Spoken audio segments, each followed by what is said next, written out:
Hiya and welcome back to Password, the game that teaches us that Tyson just needs a hug.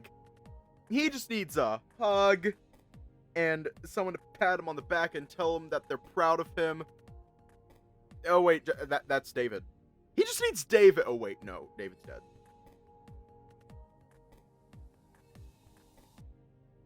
He doesn't need Jesus. He does not need Jesus. Anyways, let's just hop right in.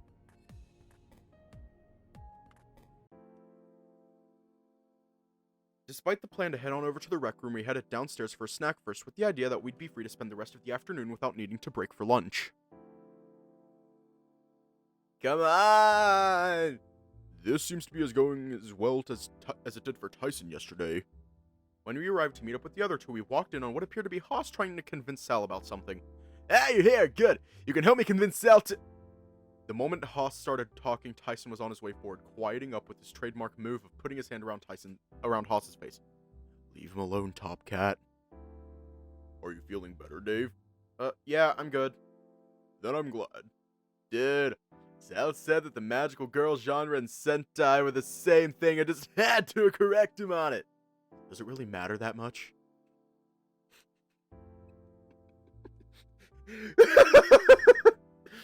The moment Haas made that face, I immediately thought of, have you played The Smoke Room? Then you know the shocked face that Cliff makes. That, but Haas form. Haas started making frustrated sounds, playing up how taken aback he was in the moment. I recognized it from the other times he'd done it to get a rise out of Orlando, but the faint smirk he flashed me when I caught his eye knew he wasn't being serious.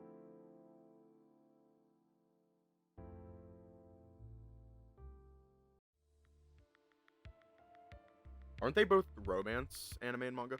Tyson, mauled by something outside Solidarity. Yeah, we might actually be able to finish Tyson's route tonight.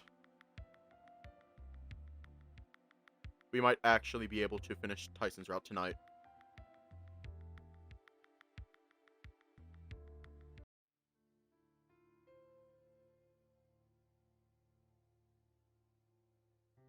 My first ever convention was an anime convention. And I remember, me and a friend,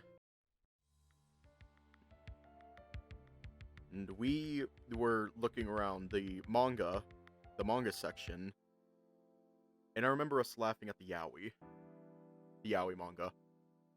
I have actually picked up, held, and read a yaoi manga, like paperback yaoi manga.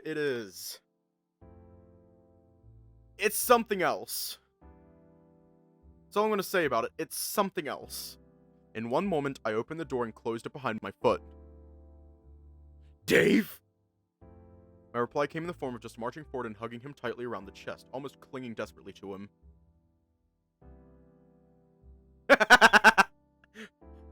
Hiya.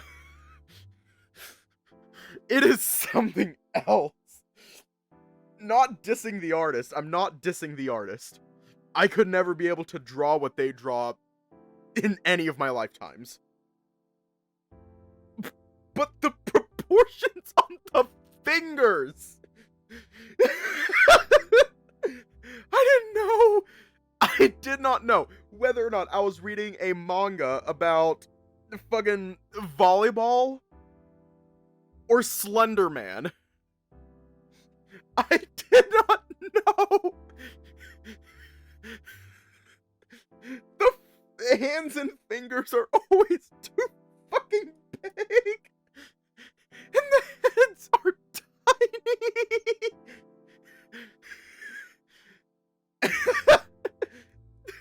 Except the faces are also super detailed. Don't even get me started on the steamy sections. Those are built different. Those are just built different. Anyways, actually back to the story. It was the second time that I'd done this in a couple of days, but I didn't care. He was the one that I thought of when I needed comfort, and I needed that now more than anything else. His hands found my shoulders and patted me gently, possibly still stunned from how suddenly I'd barged into his room. Hug me back properly. He peeled my arms from around him and wrapped his arms around me in the same way I'd done to him. Better? I hugged him back around the neck, rubbing my cheek against his and sighing out. I'm scared. Yeah? What if... Hey. It's fine, I'm scared too. We squeezed each other tight before I pulled away enough to look him in the eye. Can I stay here with you? Just for tonight? Why the fuck would I say no? I don't know. God, you're hopeless. He let me go and wandered away to turn off the light, watching as I crawled into bed and leaving the covers pulled back for him. Once the light was off, he crawled in next to me and lay flat on his back, staring at the ceiling. You gonna be alright? Yeah, not the first time we've shared a bed. Won't be the last, probably. I want to make out with him in that mouth of his. And I don't regret saying that. I don't think you're alone in that sentiment. Meaning roll the fuck over. He flipped me around so my back was to him and he cuddled me close from behind, pressing himself as close as he could get to me. He sighed out quietly next to my ear and lightly rubbed my chest. Good night, Dave. The fuck?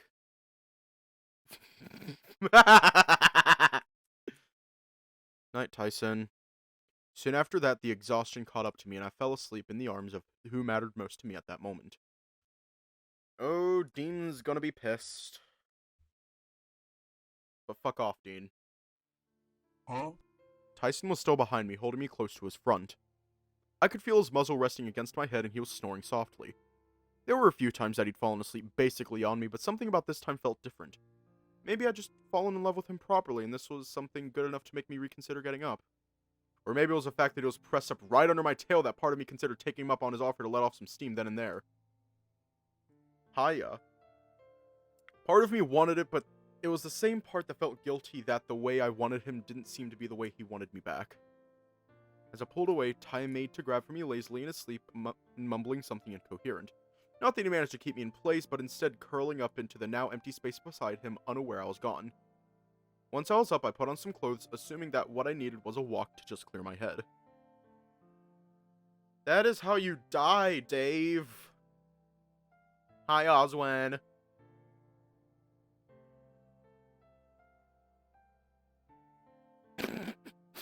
What's going on?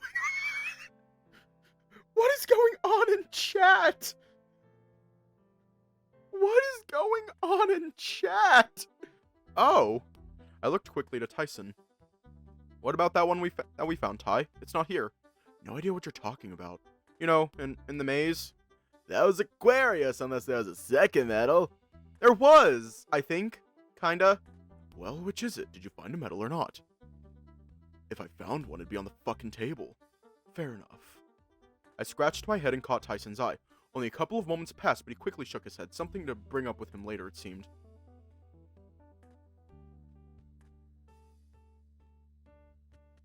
Are you proud of us, Daddy Oswin? Wait, we have a problem then. Oh, right. It's no problem. Roswell can come with Dean and myself. Sure, it'll be a group of 3, but who really cares at this point? Alright, sure. Guess no problem at all then, right? I guess not. I'd followed Ty out of the dining room automatically. Part of it was that he was my partner, but another bigger part was that he was just someone I was used to following. Suddenly he stopped, sighing out and turning to look at me. Ty, what's wrong? Nothing, just this whole thing is fucked. That's absolutely a something. He reached out and lazily slapped my face, keeping contact from my forehead down to the tip of my nose. Brat. Brother. If his tail wasn't wagging a mile a minute, I wouldn't have been too sure how he'd taken it. But he seemed to relax. Are you still feeling scared? Fucking terrified. Did you want to talk about it? No. Did you need to talk about it? Probably.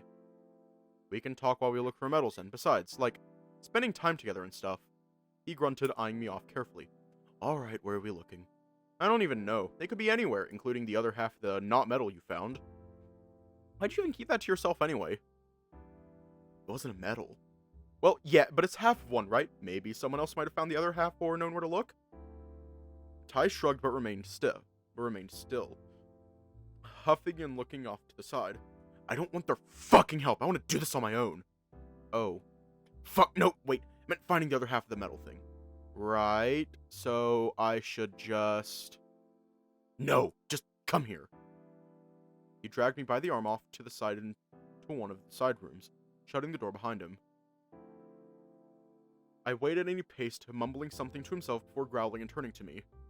They are scared about possibly dying, about the other person dying. What I want is to be with you, alright? But you just said, I swear, Dave, you make me want to just... He grabbed me roughly by the cheeks, the excess fluff falling through his digits. His grip loosened, but he didn't move his hands. Instead, he just watched me, and I watched him back silently, just watching how his expression shifted slightly. The twitching of his nose, the few visible whiskers I could see trembling. Sorry. Should we sit down? We don't have to search for medals right away. Alright, sure.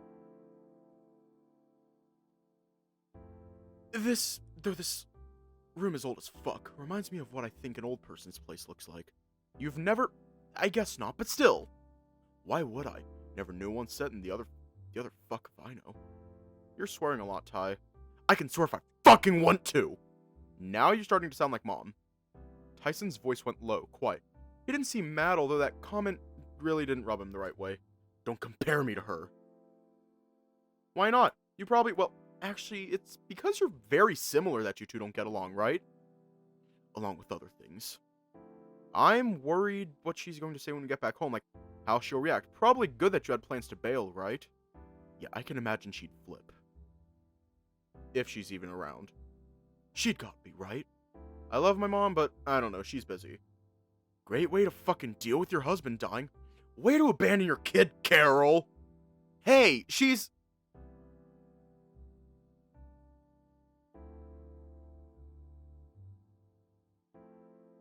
I wanted to jump to her defense, but instead I just collapsed in a slump on a nearby chair, sighing out. Maybe we should talk about Dad when I get home. You know, Mom and me. Yeah? Why? Well, like, I barely see her, we barely talk, so maybe what she needs is, like, what you give me. And I gave you what exactly? A hard time? I chuckled to myself as Ty dropped down next to me, stretching out. I think more just someone that you can talk to about stuff. Anything, you know? There's stuff I've told you that I didn't tell her or Orlando or even Dad. Shit! What didn't you tell David? Just small things, nothing big, really. But I felt comfortable just telling you, so I did. Ty nodded slowly, stretching his back. I guess you're kind of the same, yeah? Although not like I had many options. Thanks, I think. No, I mean, like, it's a good thing. I like that you're my guy for that. Even compared to Haas. That's like, I don't know. I feel better going to you about stuff. You've been opening up to Dean about stuff too, right? That's because he's going to be your boyfriend or whatever. I let the comment hang there, instead pulling a stray piece of fur sticking out from my cheek. What? Don't worry about it, Ty, it's fine. Like hell it is! I just don't think I like Dean as much as what other people want me to. Dean's a great friend, we go out and see stuff, eat food, but like, should I be feeling some kind of magical spark like in movies? Fuck if I know. Well, you should. What the fuck is that supposed to mean? What I mean is like, how do I make you feel? Pissed off sometimes! Ty sighed out and quickly ran his hands through his fur, making it messy. Already started to bristle over the last few moments after I'd spoken. But then, like, there are other times where I feel safe. Kind of like this stupid warm feeling in my chest. It's nice, but like, in a not gay way. Right. I feel like this is stupid. This is about you. Kinda, but like, what I feel for Dean isn't really like that. He's big and strong, and that makes me feel safe. He's kind and sweet, and I'd probably be able to laugh a lot more freely around him now. But he's just not someone I love. Maybe I will someday, maybe I won't. It almost seems silly to be considering all these things when we could be dead tomorrow. Yeah, we might be dead tomorrow and we probably won't be. But we probably won't be. I just don't want people expecting me to choose Dean just because I like him and he likes me back. I like other people too.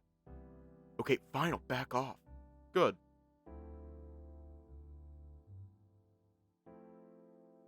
I used to float. Now I just fall down. I used to know, but I'm not sure now what I was made for. What was I made for?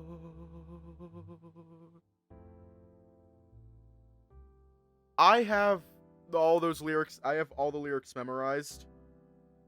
Don't ask. Good. Ty started to pull out his fur and I reached out to grab his wrist. Stop that, you'll hurt yourself. It did! Okay. I watched the Barbie movie. I watched it twice. The first time I watched it, it was at like 2 a.m. And, you know, pretty normal.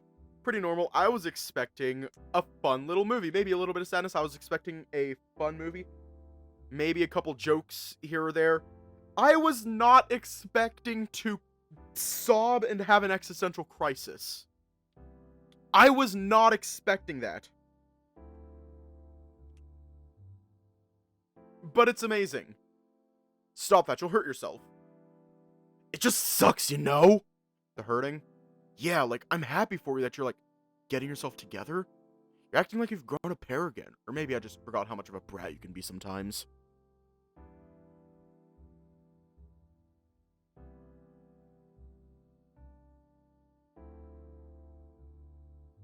Oh yeah, stream just lagged for a bit. What a brat you can be sometimes. That's a good thing, right? Well, it means I can work on my own shit now. Don't think that you have to do it alone, you know. Ty didn't look at me, instead slumping in a spot next to me. Can I ask you something? Anything, what's up? When I asked you way back about who you thought looked better, between me and Haas, I mean. I remember. What did you think of that?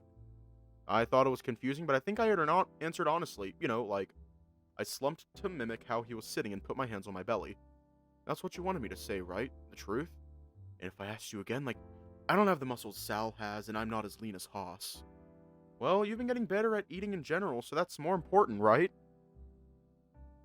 Rich, coming from you. If I told you, would you answer a question for me after? I guess. I like you. You're my type. Maybe it's that scruffy appeal. Maybe it's just how you look at me. I don't really know. You're soft and comfortable when you need to be, but you're strong and brave at the same time, too. But I'm not some pretty boy or, like, some raging homo like Orlando. Why does that matter? I don't get it. I mean, like, I'm not anything like Orlando, but we're both gay. Right, okay, but you'd pick me over Haas. I guess so, yeah. There was the faintest of smirks that crossed his face before it disappeared again. He breathed an inside out, glancing at me. Go on, your turn. What's the question? Why does this matter to you? What? Like, if you just wanted me to give you compliments, I'd do just that, just because. But this is like, I don't know, something you do if you wanted to know if someone likes you. I already know you like me. Maybe a little too much. Right. I've been clear on that for a while now, but just, I don't know where you sit on it. Do you like me back or not? He surprised me when he took my hands in his, giving it a gentle squeeze. I don't know. You want to know something, Ty? What? I love you. Thanks. But, as a brother, right?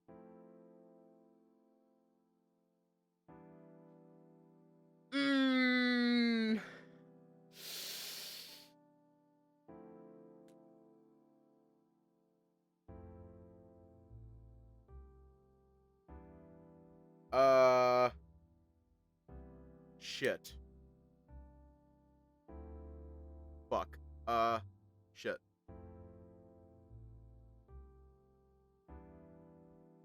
We got 2 for as something more.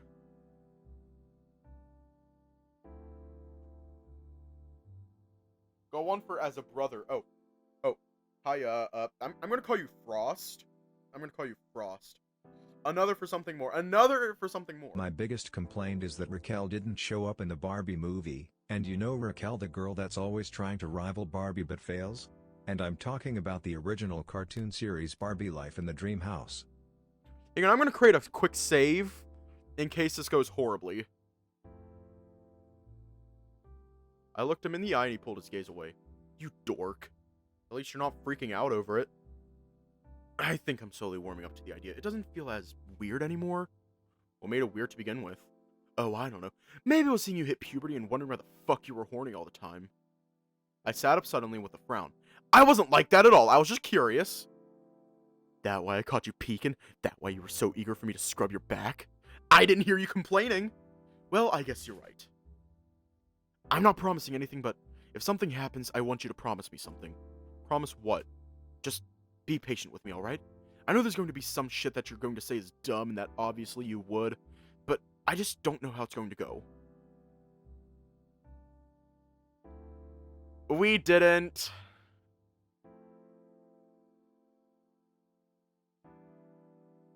It could suck, it could be mistaken. I'll probably fuck up and hurt you by accident if we're not, you know. But I want to figure it out, for you.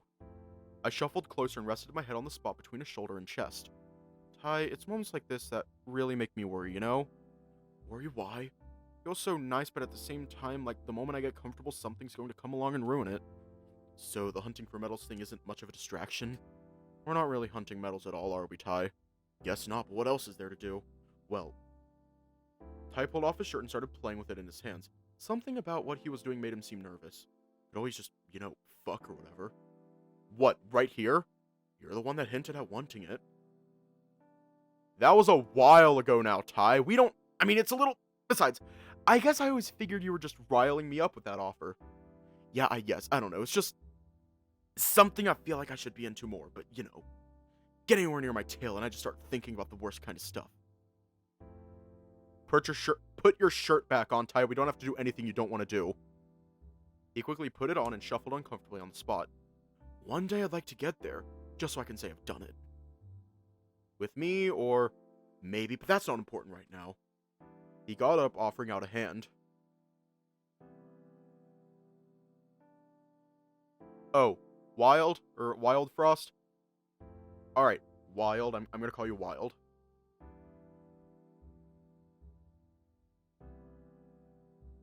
Got up, offering out a hand. Now, come on. We should at least try and find the other half of this thing. Or any of the others, right? I stood up and smiled at him. You feel better, at least, having just had this talk? He stepped in closer and wrapped his arms around me. In turn, I did the same, and we just stood there hugging for a bit.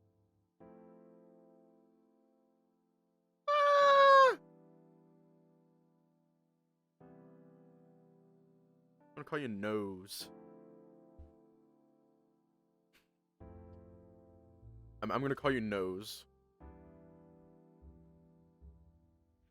And we just stood there hugging for a bit. I do, yeah. Still scared as all hell, though, but this makes it easier to cope. Could stay here if you wanted. We're safe, together, and no one would need to know. Until you start getting hungry for lunch. Or if Orlando makes pumpkin bread. Why are you sobbing?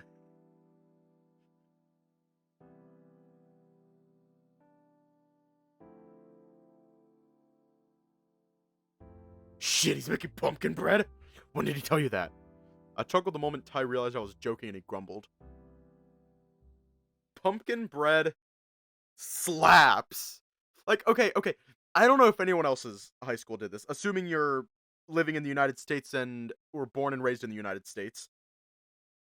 I don't know if your high school did this, but my high school, they like to hand out all these different types of bread slices. Now, granted, it was pre-packaged, but it would be like pumpkin bread, banana bread, all sorts of different bread. And it slapped. It always fucking slapped. It was amazing. It was always really good, especially the pumpkin bread. It was always good. Pair that with an apple juice, and even taking a break for lunch, nothing came up. Not that we looked very hard, but we didn't really have any direction to begin with. He barely ran into any of the others, too, all keeping their distance in their own way, all keeping distracted in their own way, and it seemed very few of us were actively searching for more medals. Not that I could blame them either. Well, we found all of them, so gourmet dinner, fucking right? Without thinking, I pulled out my phone and got halfway through sending a message to Ty before realizing the reception was out. I considered sending it for a moment before just deleting the whole lot and instead looking at pictures of him on my phone. There were a couple that he'd taken of me doing stupid things, some I'd taken of him doing equally stupid things, plus a couple that Dad had sent me. Stopping on one of the two of us cuddling and close together, I remember Dad sending it to me over morning coffee and how I almost choked upon seeing it. At the time, I thought it was stupid and he shouldn't have done that, But the more I looked at it, the more it brought me a sense of comfort that I could readily place. I turned off the light and got into bed. Plugging my phone in, I just waited and listened to the ongoings of the house. Part of me hoped Tyson would just appear and we could cuddle. Part of me worried what might happen if he did. He liked his space after all. Especially so when heavy stuff was getting to him. And today had some fairly heavy stuff brought up. It felt foreign to me that he wouldn't trust me more for getting help, but he'd always been like that. With a sigh, I rolled over and tried to get some sleep. Maybe if I was lucky, I'd get to spend another night with him soon. That's love, bitch.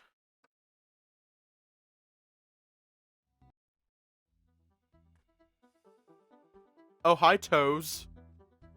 Ricky Rat. Yup, we are so close. We're just gonna finish this game tonight. We're just gonna finish this game tonight. We're just finishing it tonight.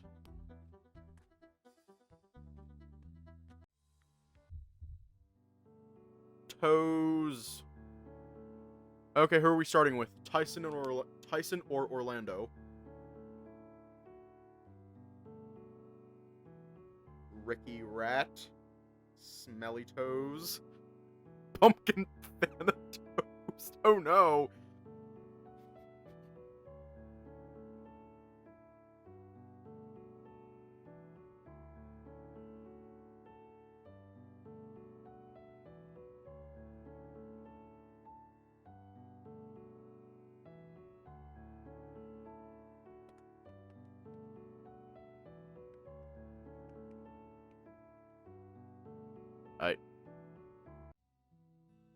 Shit, sorry, I didn't mean that.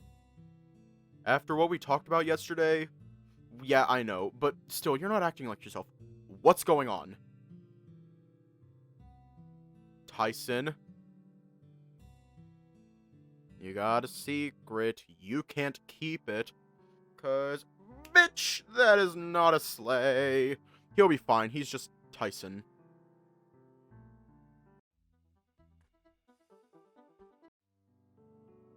Oh, hi, Bacon. I'm gonna reread the Bacon letter. I'm gonna reread the Bacon letter, yeah. The Derg.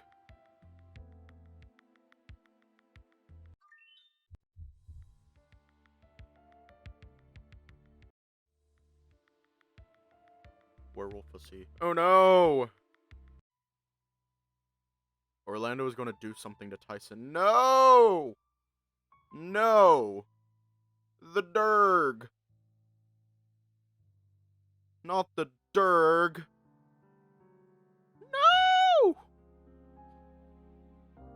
Well, yeah, you're, you know. Yeah, we're gonna finish it tonight. No? You're important to me. I... Oh, shit, Dean.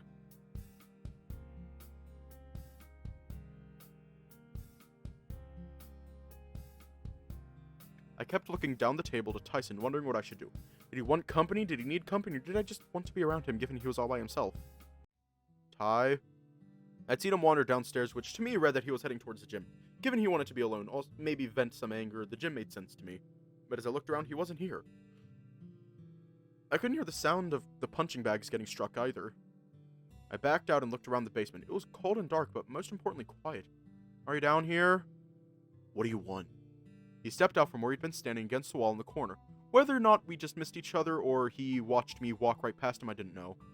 I wanted to talk. He huffed, tensing up. Not now, my head's hurting. Right, well, after yesterday, I just wanted to make sure you're okay, and I saw myself wondering if it was best to tell him or not. He was barely looking at me, but was at least giving me the space to speak my mind. Something happened, and I love your help if you were able to. Dude, I don't know. I'd love to just go back to bed. Well, I'm not going to force you, but I guess there's nothing else to add there. I'm not going to force you. He looked at me curiously before sighing out, shaking his head. What did you want to talk about? Can I be blunt? If you're going to chew me out for what happened this morning, you can fuck off right now. No, it's not that. Good. Then what? I used the vault yesterday. Am I going to die again? The way he said it sounded sarcastic. It was either he didn't believe me or just his mood souring attitude towards the conversation.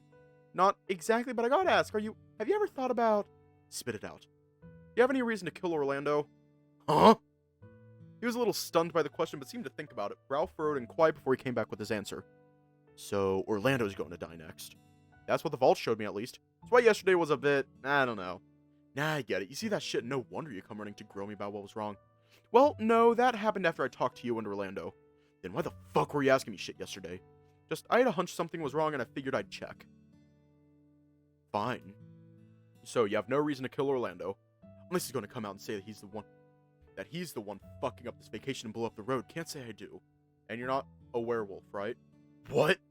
Do you realize how dumb you sound right now? Those don't exist. Just wolves. Well, I don't know. Just had to ask. Was there anything else? I looked at him warily before shaking my head. Not on that, at least. He looked at me expectantly, tilting his head. What is it?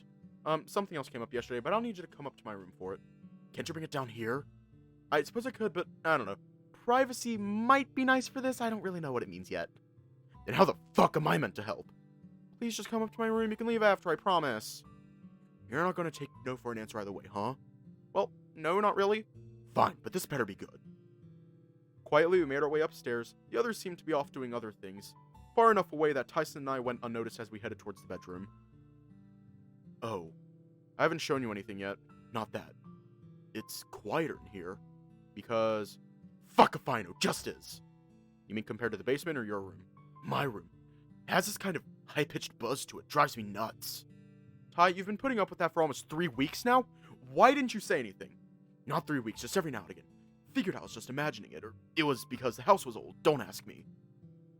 Let's put a pin in that because I want to show you this other thing, but if there's something going on with your room, well, then hurry up.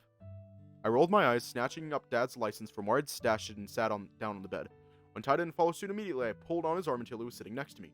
So I found this yesterday. Handing him the card, I watched his expression shift between being annoyed to confused to surprised, and then right back to being annoyed. David's license? Hiya! He was here, Ty, multiple times. That doesn't make any sense. Why'd he come all the way out here? When? When I asked Oswin, he said it was stuff regarding work, an investigation or something, but that's not the reason he kept coming back. What? Dad knew he was going to die. He came here the night it happened. After he left for work that night, he came here. Tyson's nose scrunched up and he started to snarl. And no one in particular, but he wasn't taking the information well. Ty? That bastard came here knowing he was going to die. After the talk we had and everything. The guy talk? Yeah, didn't think he was having that chat because he literally couldn't have it any other time. But it was a good conversation, right? At the time I fucking thought so! With a groan, he flopped back on the bed and started teasing the fur around his collar, staring at the ceiling. Asshole! Ty, that's my dad you're talking about. Yeah, well, you don't get it. Then help me get it. I watched him as he sulked on the bed, not saying a word more. Fine, don't tell me now. Tell me later. We're not done. He grunted and I took that as permission to keep talking. Mom was here too, a little while after Dad died. Again, he grunted, although I got the impression he didn't really care. Both of my parents were here, Ty. Now, I'm going through all this stuff with the vault and just, isn't it odd? Why is all this happening? Left out the part of Dad seeing me die for a reason. Part of me wasn't sure I fully believed Oswin about it, and I didn't want him to pick any more fights over it just in case. What does it matter? Your dad is dead, your mom doesn't care about you. Who fucking cares? What he'd said stunned me, and he sat up quickly, grumbling. Sorry, I didn't mean it like that. What I mean is, what's it going to change if we find out now? It's not going to change anything for us now, and it's sure as hell not going to change anything back home. I think the key word is yet. I guess so. Now tell me how you really feel. There just has to be something to this, right? How realistic is it to expect that Dad came here, died, then Mom came here, and now I'm here? I don't know. Roswell invited you here, right? Ask him. I guess that's a place to start. Are we done now? Well... What now? I don't know, Ty. I'm worried. What if you accidentally kill Orlando after all? What would happen to you afterwards? Nothing until we get off this mountain. I don't think that's true. You'd have to deal with what the others would think. Plus, in the moment, what if one of them panics and, Dave? Listen to me very carefully. You need to shut up. What do you mean? I don't want to hear about me getting killed, especially with this headache. It's getting better, but... Fuck! Give me a break. You're not worried at all? I'm worried when you're worried, sure. I just don't go panicking about shit that hasn't happened yet. He shoved me gently and I let myself flop onto the bed beside him. Like I said last night, I'll get a gun and it'll be fine. You're the one at risk of doing the killing, remember? Gun isn't for me. I'll give it to Dean or you or hell, even Orlando. I act up, shoot me. I sat up again in a panic, eyes wide. In the leg, dumbass. Somewhere I won't eat shit and die in case it's a misunderstanding. I relaxed a little but started to fiddle with my hands unsure. How long have we got? I don't know. You got nothing? Only that it's the next full moon. Fucking great. Explains the werewolf thing, though. I'll ask Hoss when the next full moon is later. You think he'd know? Well, I'm not asking Roswell. Okay. Once more, I fell back onto the bed and stared at the ceiling much in the same way Ty had moments before. He copied me, laying back and sighing as he got comfortable. Shit's fucked, right? Sure, yeah. I mean, things are messed up. You swear a lot, you know that? I'm in pain, give me a break! I chuckled to myself, snickering at first before rolling into a quiet laugh. Okay. Ah! You're a swearwolf, Ty. He reached over and grabbed a pillow, whapping me across the chest, but it didn't stop my laughter. God, you're a pain! You like it? Maybe. We got comfortable on the bed and Ty cuddled me from behind. Before long, he was peacefully asleep, snoring quietly behind me. As for me, though, I lay there comfortably with my thoughts, wondering what my next move was. My mind kept coming back to wondering what had tried to kill Tyson the first time, and how we'd ended up afterwards. The very thought made me tremble, but the hand Tyson had hooked around my chest rubbed me idly as he slept. Okay. Okay, bye. Bye. Bye, Wild. Ah! It's time to drink water.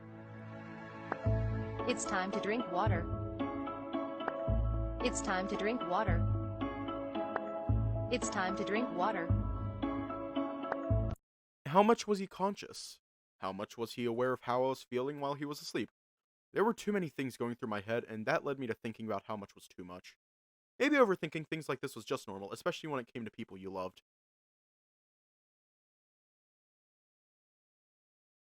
That was just it. My love for Tyson was just not platonic.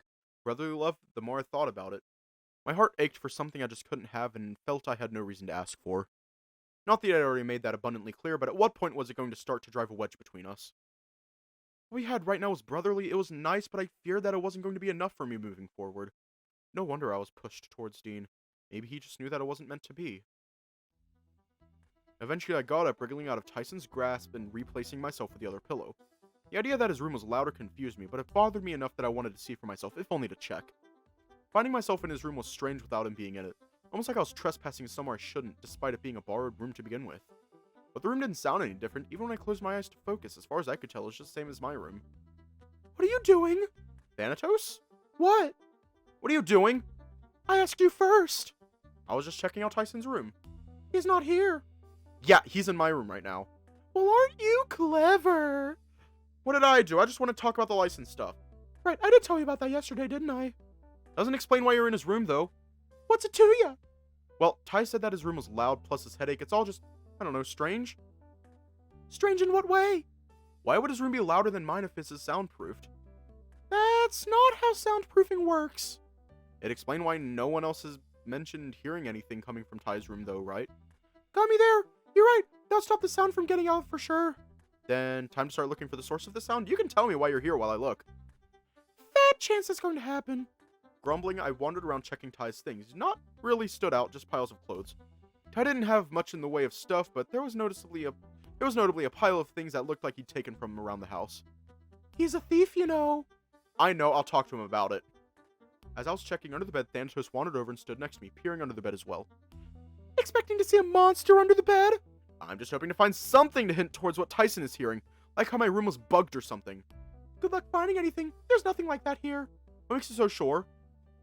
Those times you heard Oswin? That was me under your bed. Really? His smug grin made me wonder if this was just a ruse or if he was telling me the truth. Really? Easier to communicate using my collar than setting up a complete set of bugs. Don't need video either, just audio so I can stay out of sight. Pulling my head out from under Tyson's bed, I frowned at Thanatos and shook my head. I don't believe you. Do or don't doesn't bother me either way. Thanatos, what do you think Tyson is hearing? Could be anything. I'm not seeing anything that could have made a sound, so unless it's his phone or... I looked at Thanatos again, who wore yet another smug grin.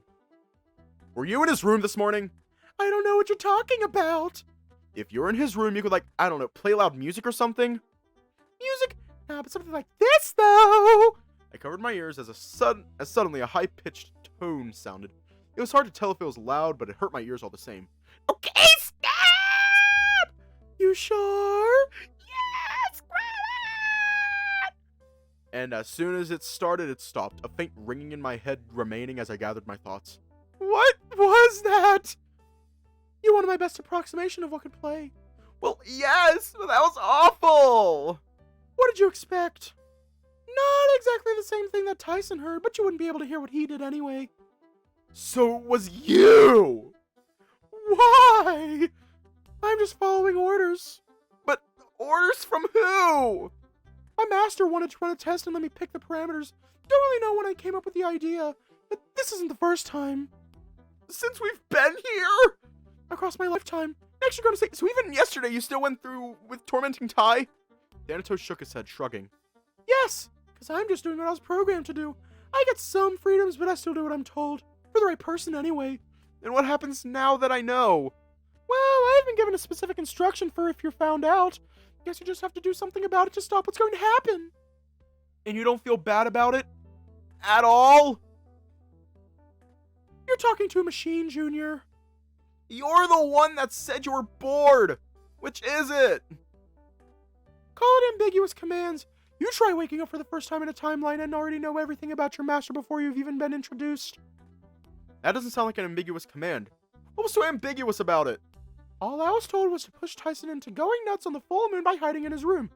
No specifics, no plans for if you found out. Nothing. And the boredom thing?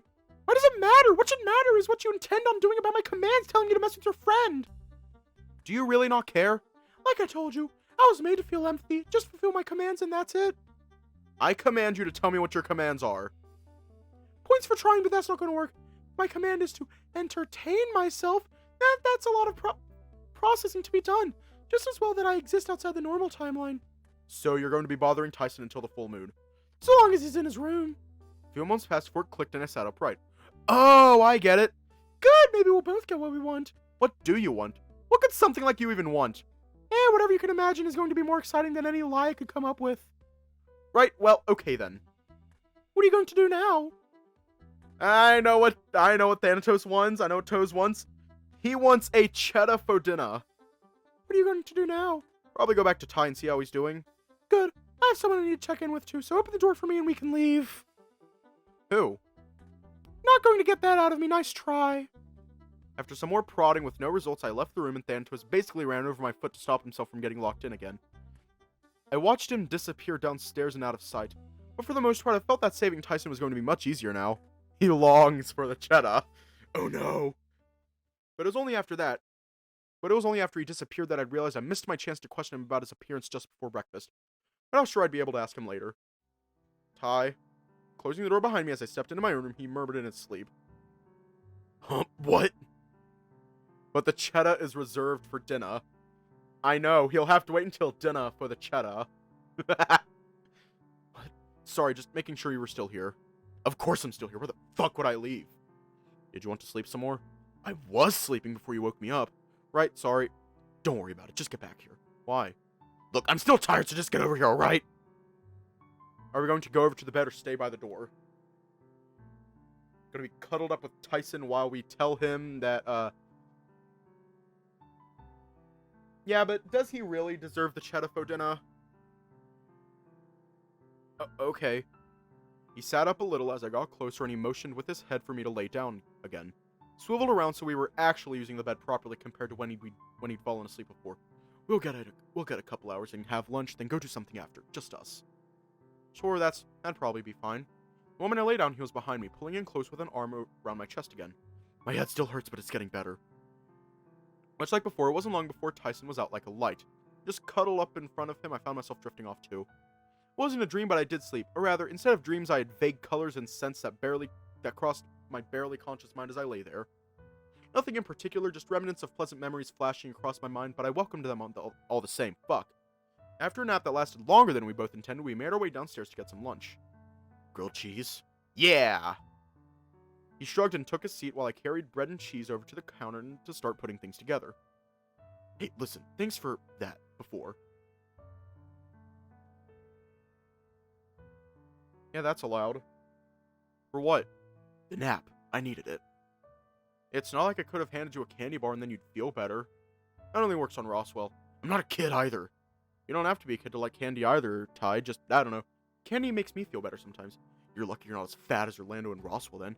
Don't call me fat. They're just, Don't call them fat. They're just, Try to think of a nicer way to phrase it, but Ty wasn't wrong. We both could afford to cut back on snack foods. Well, you could afford to eat more. I would if you'd hurry up and make my sandwich. Wow, is that all I'm good for now? Given how fast the sandwich is happening, not at all. Besides, I've been trying. It's just hard. Unless I eat at yours.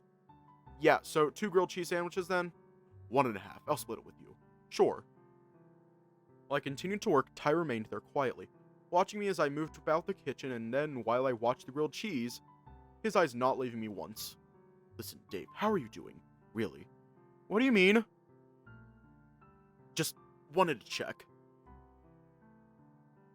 Hey, they're not fat, Tyson. They're friend-shaped. I'm friend-shaped. Just wanted to check. I sat down next to him, sliding over his lunch while I looked at mine to think over his question. I think I'm doing okay. It hasn't even been a week and things feel both tender and not tender at the same time. Then, there's other things on my mind with what's happening outside and just... I get it. You do? Maybe not exactly, but it sounds like too much. How many days have we been here, Ty? Please tell me the month is almost over so we can go home. Haven't been keeping count. Maybe a week left, probably more. Right, yeah. I hung my head and I could hear Tyson crunching into a sandwich, hungrily devouring what he had and sighing out while I nibbled on the half that existed from what Ty didn't want. Not hungry, just troubled. Did you want more? I'm not taking food off your plate, Dave. I took the full sandwich and put it on his, continuing to nibble on the piece I had. Dad would want me to share with my brother. I caught him flinching at that comment, but he took the sandwich all the same and started to eat again, although slower this time. What did you and Dad talk about that day, anyway? He ate slower again, keeping his gaze away from me while I tried to make eye contact. Still too soon for me to know? It's just messy stuff, I'll tell you later. Why do you want to know anyway? It was one of the last conversations he had before I never saw him again, so... Ever think that's why I don't want to tell you? Wait, you knew that he wouldn't be coming back? That's not what I said, but it was heavy stuff. Remember, we took a fucking hour to go over everything. He got up, downing the rest of his sandwich and taking the plate from me despite me not being finished. Hurry up, we're going somewhere. Where? Hurry up and I'll show you. Taking both of the plates over to the sink, he left them there before taking the door leading towards the foyer rather than cutting through the dining room. I took a few moments longer to finish eating before following Tyson in the direction he went, spotting him leaving out the back door. Remaining by the door, I looked around in case there was anyone else out here with us. Couldn't see any flashes of white among the trees, just Ty standing on the grass waiting for me. Come on, it's fine. He reached out and I rushed over to take his hand, holding it tight. We're gonna do something. Do what? Put your mind at ease, so just trust me on this. Alright. He led me over to the spot in the yard where the two of us and Dean talked about what might have caused Tyson to die. Hang on, I gotta find something to bury here. What were you doing burying stuff over here? Figure that if someone's gonna try doing me in, may as well prepare something just in case. Like... Ty got on his knees and started to dig around in the soil, slowing down once he got to a certain point and then sat back with a dirty knife in front of him. Like a knife, just in case, you know? So I had a weapon. But that... When did you even bury this here? He shrugged, picking the knife up in hand, holding it over to me. It looked like a regular kitchen knife, but I guess that made sense given how accessible the things in the kitchen were. Is this just a spare one? Went looking and found an older one in one of the drawers. Assumed no one would notice if it was missing if all the ones in the knife block were still there. I guess that's smart. We're out here to teach you to defend yourself. Also something else. Like what? Tell me about this guy that chased you in the forest. The rabbit? Yeah, take this knife and describe him to me. Just trust me, you'll feel better while you're holding the knife. Taking the knife in hand, I breathed in, looking at just how dirty it was, probably blunt too. Well, he appeared when I was in the watermill and then brought me outside, but then didn't really want to let me go, I think. That doesn't tell me much. What's there to really tell? He followed me here when I tried to head back, had a knife, and then chased me back here. He could have caught you if you wanted. Yeah, he was faster than me. Shit, who does that anyway? What a psycho. What do you mean? I'm thinking about it in terms of how you bully someone. If he wanted to kill you, he would have. This doesn't make me feel any better, Ty. That's the point. He was just playing with you in the most fucked up way possible, which makes me wonder why. He grabbed me and held a knife to my throat. Yeah, and if this guy's working for the mob, then why didn't he just do it? Because of the gunshot. I meant before that. Like, shit, why go through the motions if you're being hired to kill someone? Maybe he's a bad assassin? Do you really think that? I looked down at the knife in my hand and then back to Ty. He let me get back to the house, and then... Did Jack really try and kill me? Was it just to put on a show? I could feel the knife on my neck still, the way it bit against my skin under the fur. What was his goal? Ty shrugged. He looked into the forest, squinting through the dark before looking back to me. Scare the shit out of you? Dunno. Maybe the mob just works that way. Could ask Orlando, maybe. All I got as a reply from that was Ty loudly scoffing at the idea, looking back at the house. Reckon he's working with them? Who, Orlando? Don't think so, given, many reasons. Such as, he's soft, like me. He doesn't like the fighting, or the typically doing bad things in general. So that's a bust. What about Dean? What about Dean? When were we talking about this? Like a week ago, he mentioned a bear. I think he meant a wild one. And if he didn't? You can't suspect Dean all of a sudden, can you? No, but I don't have much to fucking go off, do I? I just don't want you getting hurt. And this is teaching me how to defend myself? Oh, right. Ty reached out and grabbed the knife off me before grabbing a chunk of fur just underneath where my ear ended. The moment he tugged, I yelped, a stinging pain coursing through my body. First tip, you can just grab here and yank. Something I picked up at some point. So just do that if I'm being attacked? If you've been grabbed, maybe. Otherwise, just... He bumped me quickly somewhere under the ribs. Not hard, but enough to show where he was talking. Hitting someone there will wind them. You should remember that one. Oh, right. Another thing to use if you need to get away. And the knife? If you're going to use it, stab it anywhere that's going to hurt. What if I kill them? The fuck do you mean? You're only meant to do this if they're attacking you. That's why you'd have the knife. He knelt and started burying it again, patting the soil when he was done. That help? Just remember there's a knife here in case you need it. Ty, did we really come out here for this? You could have gone over this indoors. There was another reason to come out here. I wanted you out here to show you it's not scary. You weren't the one that got chased, Ty. No, but it's this thing I've noticed Haas doing. He leaned on a tree and reached out for my hand. Unsure of what he was doing, I took it and followed his gaze into the woods.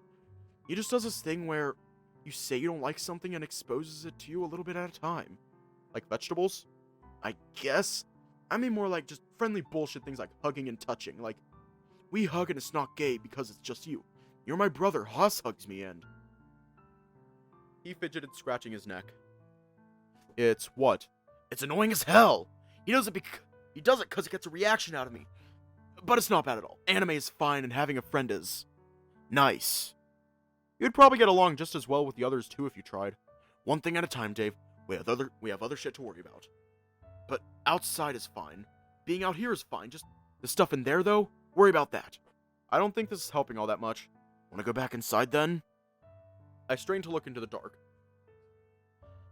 No movement, no sound beyond the faint sounds of nature around us. It almost looked peaceful.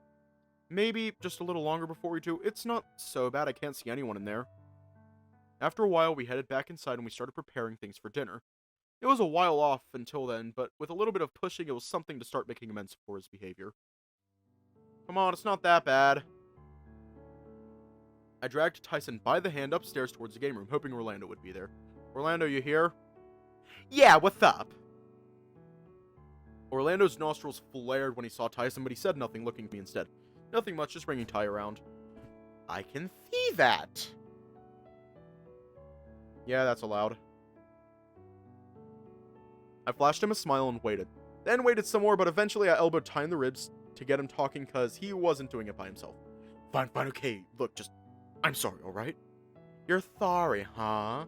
I was being an asshole yesterday and I didn't have to take it out on you. You really didn't, but I guess that's fine. Don't you have anything you want to say to him back? What do you mean? Well, given this morning, I think fair's fair. Oh, sorry for this morning, I guess. You can do better than that. Oh, don't worry about it, I get it. Okay, Thor, yeah? You two want to play video games or anything? We just finished preparing things for dinner, so we have the time. Sorry, but no. Dave and I still have shit to do. Maybe after, though. We do? Ty was already moving, disappearing out the door without me. Guess we do. Sorry, Orlando. I'll catch you later. I followed him into my bedroom, and he was standing by the bed holding Dad's license. Closing the door behind me, I remained there, watching and waiting for him to speak first. He was a real piece of work, huh? Who? He sighed out, turning the license over in his hand before looking at me. Your dad. I wandered closer and he passed me the license. It was Dad in the photo. The faintest signs of a smile on the photo despite the typical requirement to keep a straight face. What makes you say that? He sat down on the bed messing with his hands. I sat down next to him copying his movements. Guy stuff, I wanted to talk to him about, well, me. Go on. I was originally gonna talk to him about other stuff, just some advice, right? Not like I could go to my own dad about it. About what? Just where I stood with him, with you, your mom. I felt guilty that, I was just borrowing your family from you and that it wasn't fair. I never saw anything wrong with it. I didn't think there was anything like that going through your head either. So David, he just laughed at me, made us coffee and we talked it out. Turns out he had similar ideas. He reached out for the license again and I handed it back, a slight smile crossing his face as he looked down at my dad's face. Wandered off and brought out this folder, I guess? Had a bunch of papers and stuff he'd been collecting from work. Said because I wasn't a minor, it wouldn't be the same as he had a word for it. But yeah, had things for a restraining order, adoption papers. It was nuts. Wait, adoption? Yeah. His hands were tied and dealing with my dad the normal way, but because I was over 18, there were still options. He did say that you and I would need to share a bedroom until we could figure something out. I chuckled at the idea, resting my head against Ty's shoulder. You'd make the room a mess, but I guess the upside is that we could get bunk beds. You'd still want bunk beds at our age? As long as I got the top bunk. Yeah, fat chance of that happening. I'm the older brother, so I get to pick first. Even while you made a mess of the room? Would not. Not that it mattered given you leave your fucking paint and junk everywhere. Hey, I need all that space for art. It helps make the art happen. Bullshit. Maybe just a little bit? Still calling bullshit. Haven't seen you make something in a while either. You should do that again. I haven't? Not that I've seen anyway. Well, that should be easy enough. I'll do something when we get home or whatever. Can we just go back a couple steps? So all those papers are back at the house. All this time we've actually been brothers. Actually? Nah, we didn't go ahead with it. There was other shit going on. Had to talk about other stuff, then it was time to get ready for work, I guess. Stop a bit for the ad.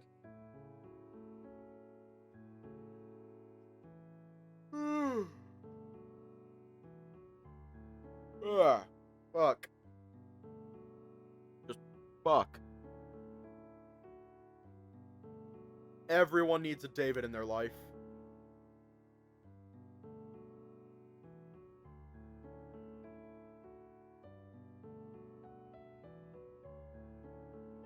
Then it was time to get ready for work, I guess? Oh.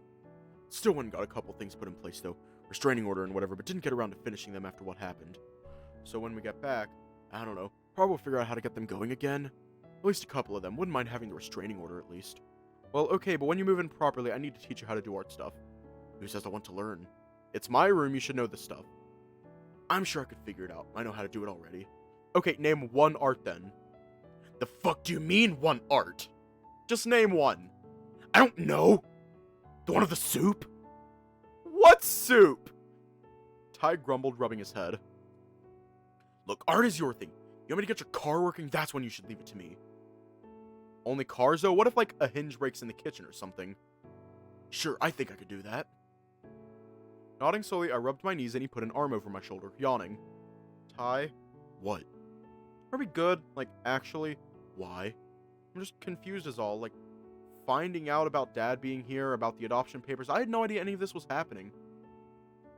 Don't see how this is about you and me, though. I didn't know this stuff was happening with Dad. I didn't know that, he had stuff he kept from me. Get to the point, Dave. What I mean is all the stuff you've been keeping from me, too, are we good? There isn't something that you're hiding, just hiding from me because it's easier, right?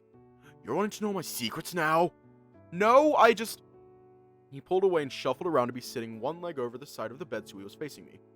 This past year has been rough for both of us. Yeah, it's been more shit for you, but bad stuff happens all the time. Just because I don't go telling you everything doesn't mean we're not good. So yes, we're good? We're good.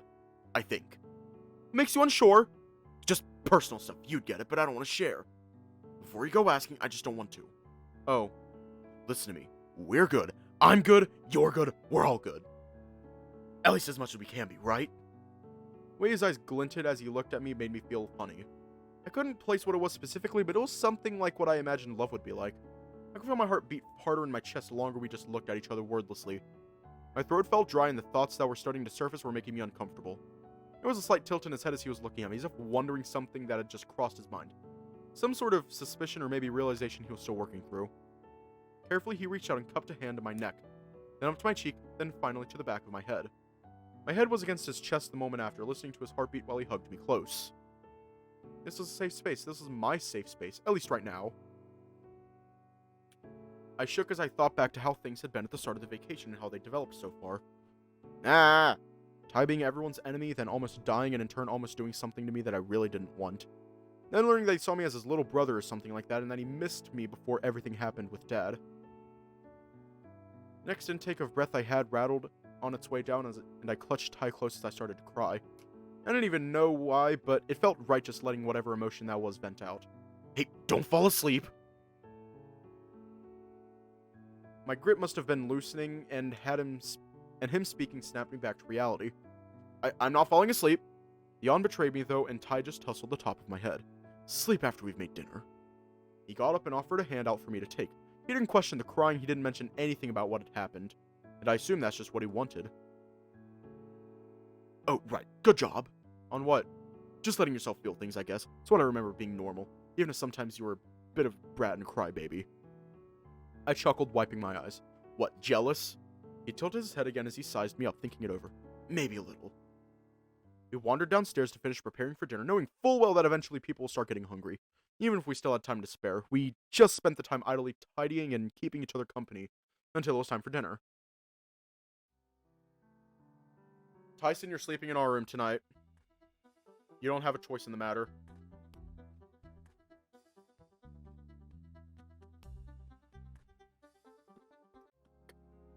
Ty looked up at me from the sink washing the dishes. You're back. Yeah, it turns out Oswin was just holed up doing science or whatever. Well, good to know, I guess. I stole a look out the window and then looked back to Ty, who was still watching me. Doing the dishes? Yeah.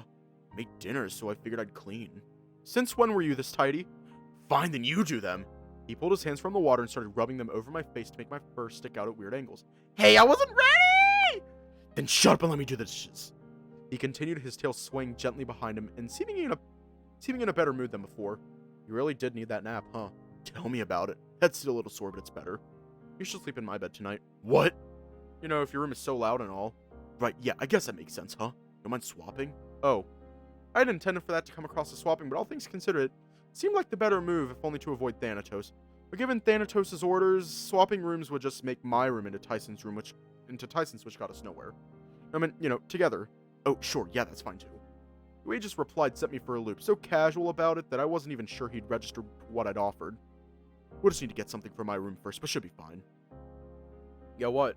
Just something, don't worry about it.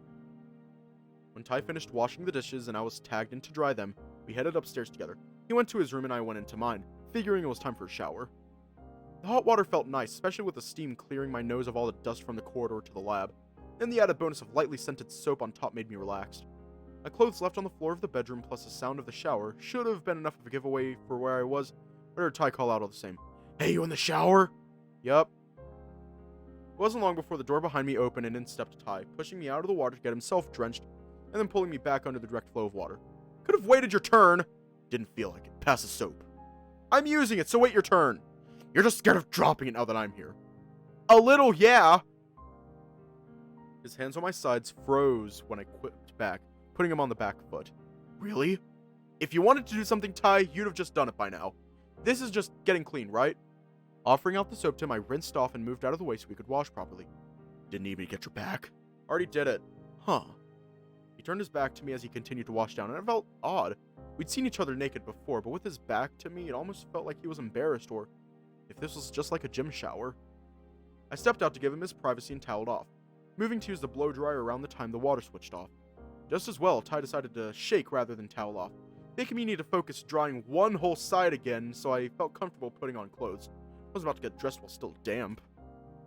Having left Ty with the bathroom to finish drying off, I went and changed into my pajamas, even if it was just a pair of loose-fitting shorts, and lay back on the bed and stare at the ceiling. Heard him coming out of the bathroom and rustling around for something before wandering over to the bed. You tell the other guys you were back? Tell the others you were back? Wait, no. Yeah. No? I'll be back then. Someone else should know you've not gone missing again. He didn't even bother putting on pants. Heard him talking to someone nearby. I sat up to see if it was happening just outside the door, but before I could get up to see who he was talking to, he came back. Dean said he'd let the others know. That's all. Also asked why I was in your room in just my underwear. Told him to fuck off. Ty came over to the bed and dropped down next to me, grumbling. Or I would have liked to. I just said I hadn't been sleeping well and you were helping with that. Well, at least you don't need to apologize to Dean now. Orlando was enough. Oh, right. Dean also said that you should make yourself free tomorrow night for a thing. A thing? What thing? Fuck if I know what he was talking about. I just said I'd let you know and he wandered off looking happy with himself. Guess I'll find out tomorrow. Guess so, huh? So, time for sleep, or... Guess so. You didn't bring anything to play or do, right? That's more Orlando's thing. Might have something you can watch on my phone. Pass. Just sucks we don't have an internet connection to look stuff up. Or to let anyone else know that we're here. Yeah, but it's not forever. We'll get home eventually. He got up and flicked off the light, throwing us into darkness. Move over. I want to get in bed. Shuffling around so I was under my side of the bed. Ty went around the bed and got into the other, rolling onto his back. Dave? Yeah? Were you serious about bunk beds before? Only kinda. Why? No reason. I just figured you'd want your own bed and it'd save some space, right? Yeah, I get it. You don't sound too happy about that. Guess just sinking in that this sort of thing will just stop at some point. It's not as if sharing a bed is something we do all the time anyway. And if it was, that'd probably not sit well with any boyfriend I had, and we'd probably need a much bigger bed. Yeah, probably. He rolled onto his side and reached out to me, cupping my face in his hand. Guess I just take stuff like this for granted sometimes. Sharing a bed? Being close to you, not as if I had any siblings growing up, or even much of anything back home. I'm not going anywhere, Ty, you know that. I know. He pulled me closer to him, keeping eye contact the whole way until he cuddled my head into the crook of his neck, resting his head atop mine. I know. We lay like that for a while before I heard Ty fall asleep. He must have been exhausted, having fallen asleep so quickly after God knows how long of not sleeping well. That said, I was tempted to just fall asleep next to him too. Being asleep meant I could just not actively think about things for a while. Came at the cost of dreaming, but it was at least a nice escape from everything else going wrong in the house.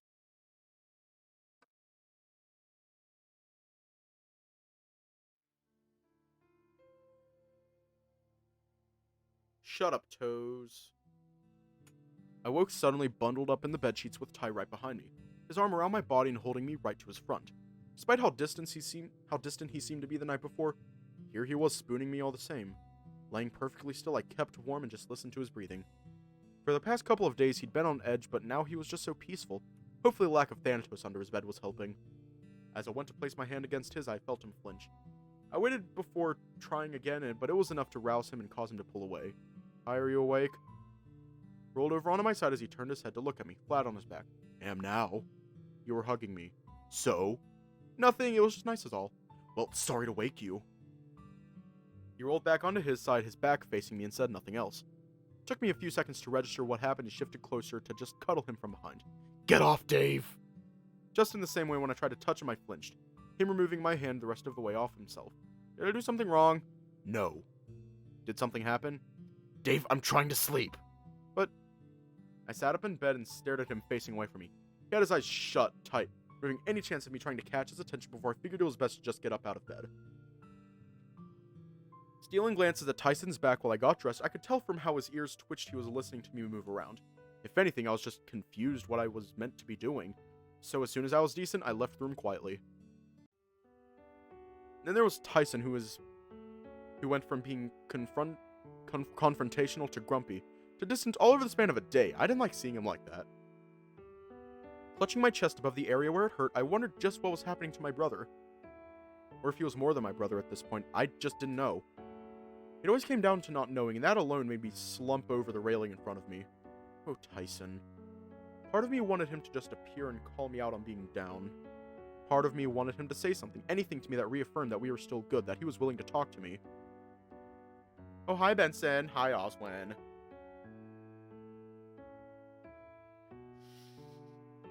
Oh, Dean. Hey. I jumped, but Ty was behind me, catching my arm and holding it steady so that whatever was in the pan didn't go flying. Oh, hey! He shifted away, moving over to the coffee machine, saying nothing else but lingered around where Dean had been before. Continuing to cook, I felt his eyes on my back silently until I'd had enough. I thought you'd still be in bed trying to sleep. Can't sleep. Because... Just because! Uh-huh, sure. I kept stealing glances Tyson's way, unsure of what to say or do. I was scared, but not for my own safety, only his. As I went to say something next, he was already making his way into the dining room, the conversation there falling silent when he appeared. Oh, Tyson.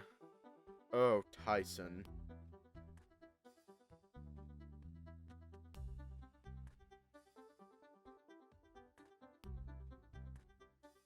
We're almost there. We just have to get through day 19 at this point.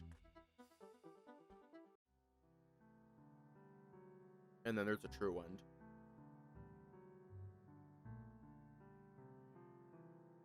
Ah, right. The thing Tyson told me about. The thing tonight, I mean. The moment I closed the door behind me and turned around, I noticed Ty standing by the door leading into the dining room, watching me. Ty? Hey? What's up? Nothing. Oh. He was picking at the fur on his arm again, frowning. What were you doing outside? Just talking to Dean, about the thing tonight. Right. Are you, good? You've been a little, fucking great. Why? Did you sleep well? Dave, what do you want? I'm just worried about you. I'm fine. You're not, Ty, or at least something happened this morning, a little last night, and just, I don't know. So? I'm allowed to have shit going on.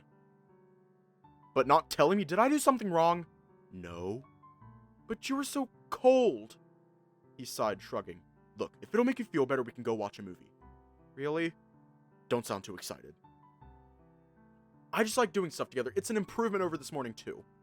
He rolled his eyes at me, maybe my excitement a little too apparent. You can go watch it yourself? No, I'll be good! We wandered upstairs with Tyson leading the way, heading right into the rec room. I went and grabbed some beanbags while Ty busied himself with picking out a movie, and before long he returned to push me back into my seat and sat down next to me. There, happy? I guess. He pressed play and the movie started. Some scary looking movie, but it became pretty clear that it was meant to be a comedy. Oh shit, it's Scary Movie 5! Or Scary Movie 3, it's Scary Movie 3. It was a nice distraction, but I kept catching myself looking across at Tyson, sitting there tugging at his fur. Shuffling closer, I rested my head on his shoulder, and near immediately he had his arm around me, lightly rubbing my upper arm. It's either Scary Movie 3 or A Haunted House 2. If you have not seen A Haunted House 2, you need to watch it. They're both funny as hell. Shuffling closer, I rested my head on his shoulder, and near immediately he had his arm around me, lightly rubbing my upper arm. I feel him relax a little under my head. I could hear him let out a heavy breath that he must have been holding. Soon after, he sank back into the beanbag to get comfortable. Then when the movie was done, he didn't budge. Instead, he just stared at the menu screen of the DVD when it had looped back to it. I liked that one. Me too. Did you want to watch another? He tensed and pulled away, sitting up again. Maybe. I put a hand on his leg and he flinched slightly, but kept his eyes forward. Are you okay? Don't know. Can I help you find out somehow? I don't know. Then what do you know? What's going on in your head, Ty? He flexed his fists briefly, looking sideways at me as he hung his head. You like Dean, right? Dean's pretty good, yeah. Why? No reason. You can't just ask me that and expect me to think that there wasn't a reason you were asking, Ty. Okay, maybe there's a reason. So what? It's bothering you is what? Or something is. And this is the only thing you've given me to work with. Are you happy? Where's this coming from? Shit, I don't know. Maybe because I care? I know you care, Ty, or at least I hope you do. I'm just confused. I don't really know what I meant to be, how I'm meant to be helping, or if I can at all at this point. Then why the fuck are you trying? Because I care, Ty. You're like family. You're not going to tell me some bullshit like you love me, are you? Now it's my turn to flinch, and I leaned back, not sure how to take that. Because if you are, save it. I don't want to hear it. Okay, well, I trailed off, shrinking into the beanbag and staying quiet. Ty shifted through a few emotions on his face before once again sighing and turning to me. Look, why don't you put on another movie and we can just keep hanging out? Okay, sure. I got up and did just that, returning to my beanbag and sitting down. The movie played out in the same way as the first, but both of us seemed to be sitting next to each other shell-shocked. We didn't speak until that movie was done too. Without waiting for him to ask, I got up and went to change to the next one. Red reached out and grabbed my hand and yanked me back into my seat, getting up and asserting his turn to change the movie. Then, through that movie, I was uncomfortable. Not watching it in favor of watching Ty also not watching the movie and instead staring into space. Ty? He looked across to me, a slight tilt in his head and the quirk of his brow, wondering what I wanted. Are you okay? Like, really? This again? Well, yeah, this whole thing is nice, but just doesn't feel right. Something about it feels off. You're welcome to leave if you want. But I want to be with you. Why? Because I like being with you? Why? Because you're, special to me? Special? Oh, right. Special like I'm...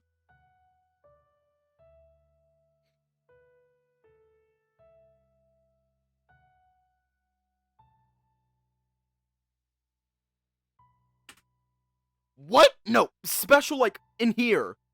I touched him on the chest, and for once he didn't flinch, instead just looking more confused as ever. What do you mean? That you love me? Well, I mean, don't you fucking dare. Don't what? What did I do? Don't you dare say you love me, Dave. But Before I could finish the sentence, he had his hand clamping my muzzle shut, staring daggers at me. The moment you say it, it becomes real, and I don't want to deal with it. I frowned and tried to pry his hands off, but he doubled down, adding the other. The last time you said it, I could just fucking pretend you were tired. That you were missing your dad or some other bullshit. Thrashing against his hands, I lifted up my foot and kicked him in the side. Not too hard, but hard enough that it caught him off guard and I was able to escape. You liar! I had my fists ready and I went to hit him, but I couldn't bring myself to actually follow through with him looking at me. What happened to being patient? What happened to trying to figuring it out? What did you make me promise anything? Why did you make me promise anything like that at all? Ty started to snarl, but I wasn't going to back down, both of us standing up at the same time, tense as anything. And you bought that shit? Well, yeah, because I trust you, because you're my brother, because I... Don't you fucking dare! What, say that I love you? I'm sorry that it's such an inconvenience to you. I was so angry, so upset and hurt that he was treating me this way, that I was speaking without really thinking. He'd riled me up, but the sweet spot seemed to be him telling me that I wasn't allowed to love him. I'm sorry that you feel so unlovable that you're pushing me away for whatever reason you've decided this time. It's not fair, Ty. I never wanted this. I didn't want you to love me. And why not, Tyson? What could possibly be the reason that you're saying such... My anger was broken by the stabbing feeling in my chest, accompanied by the sniffle and the whimper that came to follow. The high of my adrenaline was just being replaced with hurt and sadness. Why would you say things like that? Because I'm an asshole. You have a fucking date with Dean tonight, and here you are spending time with me all lovey-dovey and it's bullshit. Then I won't go. Oh, you're going to fucking go to that date. You can't make me. I didn't like how he started to grin. Memories of the early years started to crawl back. That cruel smirk he gave before something bad was about to happen to me. It was enough for me to take a step back as I tried to keep my eyes dry. Oh, I can make you do anything I fucking want, Dave. How? Took another step forward and I took one back. Then again and again. What are you going to do to me? Absolutely nothing. Then took another step closer and I froze, not taking one back to keep our distance the same. I leaned down into my ear and whispered something that broke me, leaving me stunned. I'm never going to love you, so fuck off.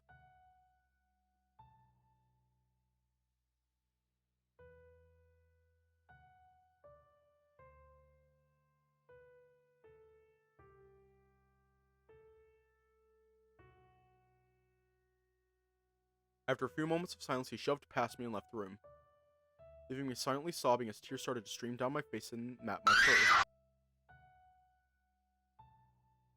I stumbled over to the beanbag and collapsed in it, curling up into a ball and just openly sobbing. Not loud, but I didn't hold anything back. It just felt painful in a way that I hadn't felt before. Similar but different to Dad dying. Eventually, I guess I must have passed out, as the next thing I remembered was a warm hand on my face lightly calling my name. As I opened my eyes, Orlando was kneeling next to me, looking concerned, and rightly so. Are you okay? I flashed him a smile, but it broke immediately, replaced with a low whine and a few pitiful sobs. Dave, what's wrong? What happened? I clung to his front, unashamedly wiping my face on his shirt while he stroked my back. I said... In the moment, I didn't think about what mentioning his name might mean or cause Orlando to do, but he just remained stroking my back, only hesitating for a moment upon hearing the name. Did he hurt you?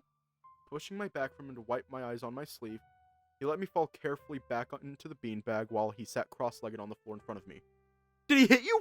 What did he do to you? He just... That sinking feeling returned, the special one that I remembered way back from when Dad died. I could hear it in my voice this time, though, and I could feel it in my face as everything relaxed. Not in the good way, but that defeated, sad way where I just stopped feeling. He said he doesn't love me at all. Oh, well, he said such mean things. All I wanted to do was help and be there for him, and now I just... Lifting my head to look at Orlando took everything I had, and even then I managed to crack a smile. I'm sorry, I guess I was wrong about him, huh? Ah, he wanted to say something but was holding back. I could tell just from how the corners of his mouth were pulled back. It's alright, you can say it. I think there's a lot to unpack when it comes to Tyson, but even then the person that knows him best would be you. Yeah, well, I thought so too, but now I'm just sore in here. Carefully, he touched my chest and I nodded slowly. Okay, well, He took my hands with some effort, he pulled me to my feet. Come with me for a bit. Okay. He went into his bedroom and he closed the door behind us, sighing. I didn't look around all that much, but I felt his hand take mine as he guided me over to the door to the bathroom. What are we doing? You're going to have a shower.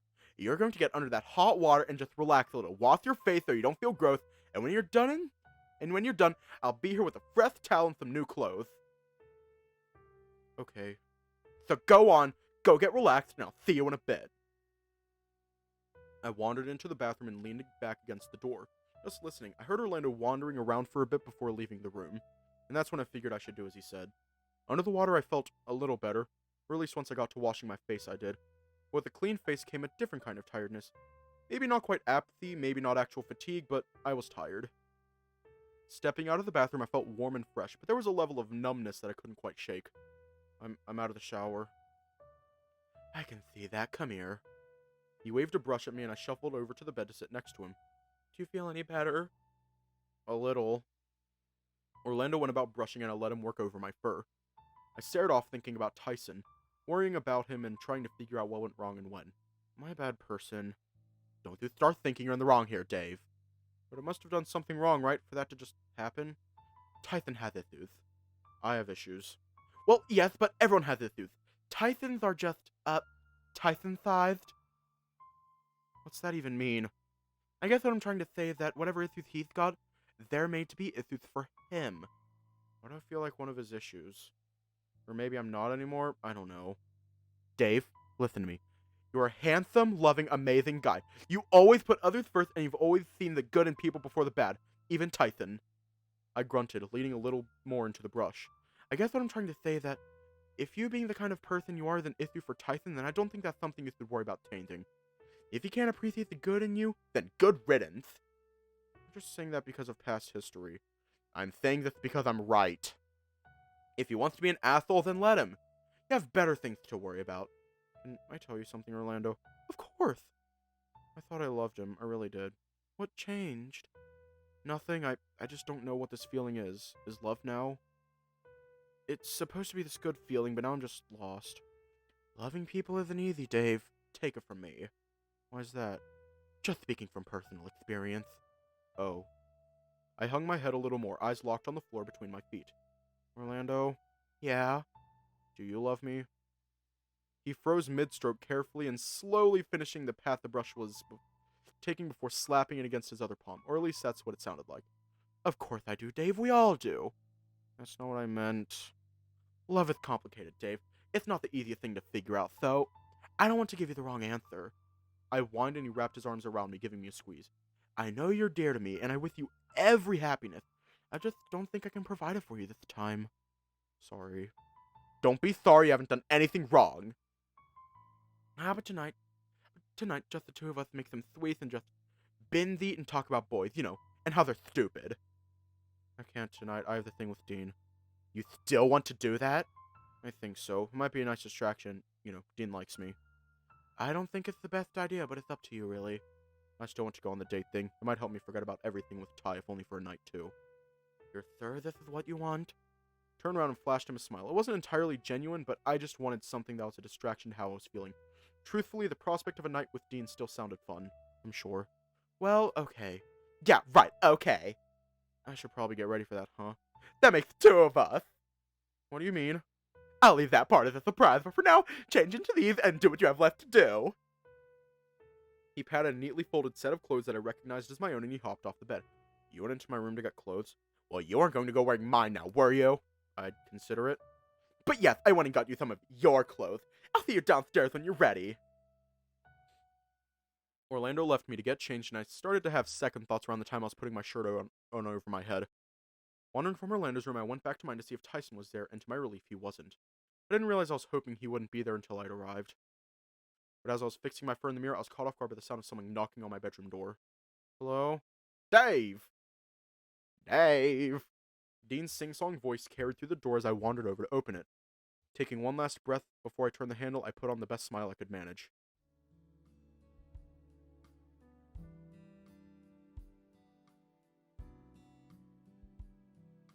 Hi! Fucking right. But the contact never came. Instead, I heard the unmistakable sound of the door behind us opening. Dean pulled back slowly, looking at Tyson with a wary gaze, uneasy. My eyes flicked between the two of them, comparing to how Dean was stoic and Ty was struggling to process what was happening. What the? Oh, right, figures. Well, fuck you too! Wait, Ty! I was half up before he disappeared back inside, and I felt a sinking feeling somewhere in my chest. What was going on? Why was he behaving this way despite what happened earlier? I could feel my breathing pick up, but the moment Dean grabbed my hand, I froze. Go make sure he's alright. But I'll be fine. He probably needs you right now. Once more, I was confused, but my legs were already moving, scrambling towards the door and throwing it open so I could give chase. He wasn't in the foyer, which made sense from how quick he was to leave, but I wondered where he would have gone. The gym maybe seemed too obvious, but something was drawing me upstairs. Following him, I headed to his bedroom. The door was ajar when I got there, and I eased it open to see him sitting on the edge of his bed with his face buried in his hands. Ty? Closing the door behind me, I wandered closer and heard the sounds of sobbing. He didn't move, didn't flinch. As far as I knew, he didn't know I was there. I eased myself down next to him, unsure of what to say. Thankfully, he spoke first. I'm so fucked up. His words came out as a croak, followed by him wiping his nose on the back of his arm.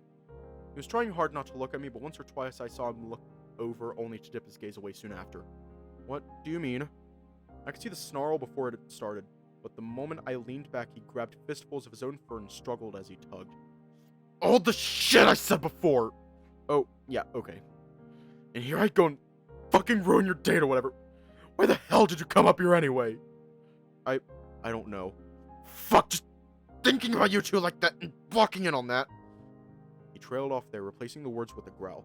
His fists were clenched, at least having moved away from his fur, but seemed to threaten to draw blood from how tense he was. Just a fucking coward! Why? That should have been me! That should have been you kissing me? What do you think? I don't know. I don't know, Ty. His eyes were scanning me, trying to find something to say, but I got in first. I don't know what's going on between us. I don't know how I can help. I don't know what happened. I don't know why you were being all close to me only for you to say such mean things earlier today. It sucked. I breathed in, continuing and putting on my serious face. I assumed that if I stopped, I'd lose my momentum. It hurt. Worse than you've ever hurt me before. And I was scared, confused, torn between hating you and hating myself for letting it happen. Then I go on Dean's date to try and have something nice, and all you can think about is what?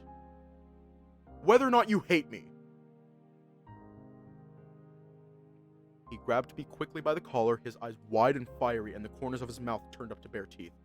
I would never hate you. Then why? What would ever make you be so mean to me? We stayed in silence without an answer for a few moments before I felt his hands flex against my fur, and watched as he looked away to breathe in deep. When he turned to me again, he had an intense glare as if sizing me up. Tyson, He breathed in deep before almost bellowing out his words as if in defiance of what they meant. I'm a fucking queer, alright? The absurdity made my mouth twitch upwards despite a deep panic to not want to annoy Tyson further. That said, it didn't stop the trademark chuckle, and with it, Tyson roughly adjusting his grip on me again. He pulled me to him, our noses touching, but it was enough to stop me laughing. Not that it did anything to get rid of the smile on my face. Don't you dare fucking laugh! I'm sorry. I snickered a little more, not really sure of what to say or do, and what was appropriate as far as a reaction. God, just fuck it.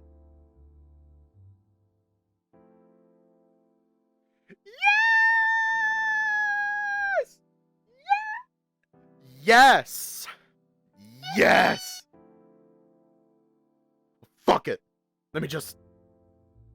Okay, where is it? Where is it? Where's the damn thing? Where is it? Shit, there it is. Damn it! It's on cooldown. That was a big win. It's only a slight adjustment, but rather than our noses touching, I had his mouth against mine in a kiss, or what could be called one. There was no technique, and it was closer to him just pressing his mouth against mine. But the moment I parted my mouth, he seemed to relax, and he leaned in harder, pulling me closer too. It was so surreal having him like this that I didn't even know what to do with my hands. Without breaking the kiss, he pushed me back onto the bed, causing me to squeak against his tongue, but not for 1 second did he stop, even as he shifted how we were on the bed to be more comfortable. After a couple of minutes, he pulled back, both of us breathing heavy. I looked up at him, stunned, and he looked back at me in a mix of disbelief and fear. Ty? Yeah? Did you just... Shut up, I have something I need to say first. What? I love you. I know it's fucked up, and know that's wrong and all the other... bullshit that goes with this. I don't know shit about how this is meant to work. That's the one thing I do know, that you love me? Yeah. He nodded slowly, his expression unchanging. I really fucking do. As a brother, he huffed and leaned back, Always scratching his neck. watching. As a brother, it's pretty fucked up. I don't know why you're the one that does these things to me, but I hate it. What kind of things? It was at that moment I realized how he'd shifted us, with my rear in his lap. Ah! I just assumed one day you'd be all over me and I wouldn't have to ask. You just figure it out then and play it off as just helping you out. I didn't experiment being gay or whatever. But I came out to you, Ty, before Dad, before Orlando. I told you first I didn't need to experiment. Look, I don't know how this works. I don't like guys. I don't like girls. I don't like anyone like this. His hands flexed on my hip and his ears drooped. I hate not knowing what's happening to myself or why you're just the one thing I can't explain about where I fit in the world. But I know you're the exception. Why didn't you say anything? Because I was shit scared what it'd mean. What your dad would think. I shifted up onto my elbows and he leaned back to give me the space. I think you would have been fine with it.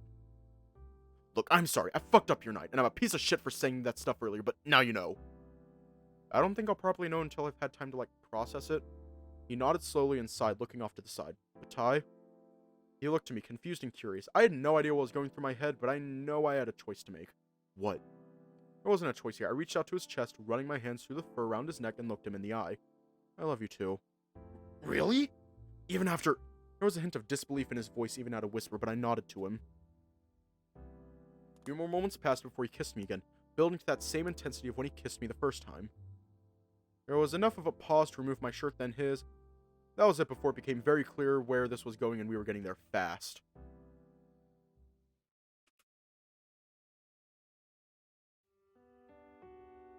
The two of us were out of breath. My rear was sore, and for the most part, we were... You alright? His voice was softer, relaxed, as if he were whispering only to me. I think so. Come on, shower time, you stink. He scrambled off the bed and dragged me along with him, pushing us under the water the moment it was hot. Can't have you smelling like me right now. Why not?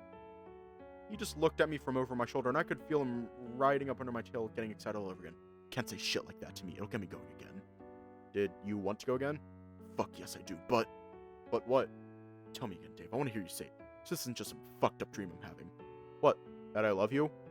Wet thumps of his tail hitting the tiles next to us made me smirk, and he rested his chin on my neck. One more time. I love you, Ty. I really don't deserve you, I hope you know that. Then work for it. I'm not going anywhere, but you hurt me like that again and, well... Barely got the words out before he had his arms around my middle, hugging me tight. I'll make it up to you. Promise. You better. The others aren't going to put up with it otherwise. He whined, but I reached back to hug him around the neck. But for now, at least, you've got a boyfriend, right? Boyfriend. I could feel the corners of his mouth shift upwards, and his tail started wagging all over again. He repeated the words with the slightest hint of excitement, and once more I felt him under my tail. If that's what you want to call this, right? I do. I really do. Of course I fucking do!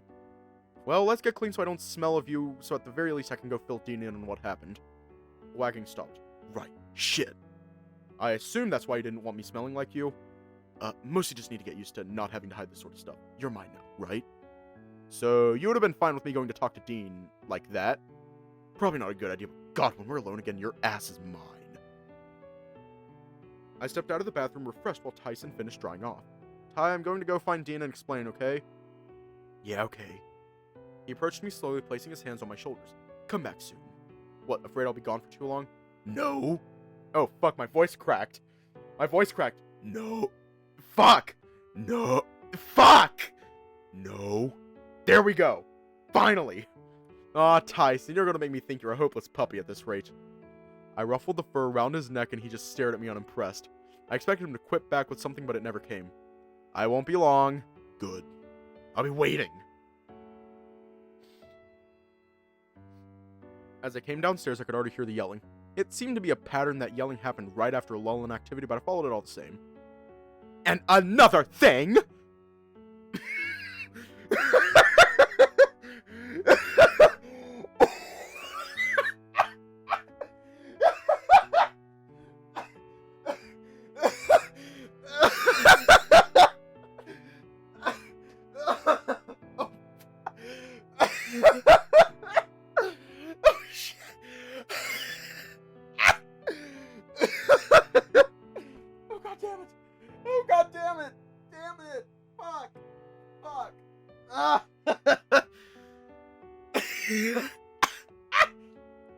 Okay, I need to hydrate. I need something to drink.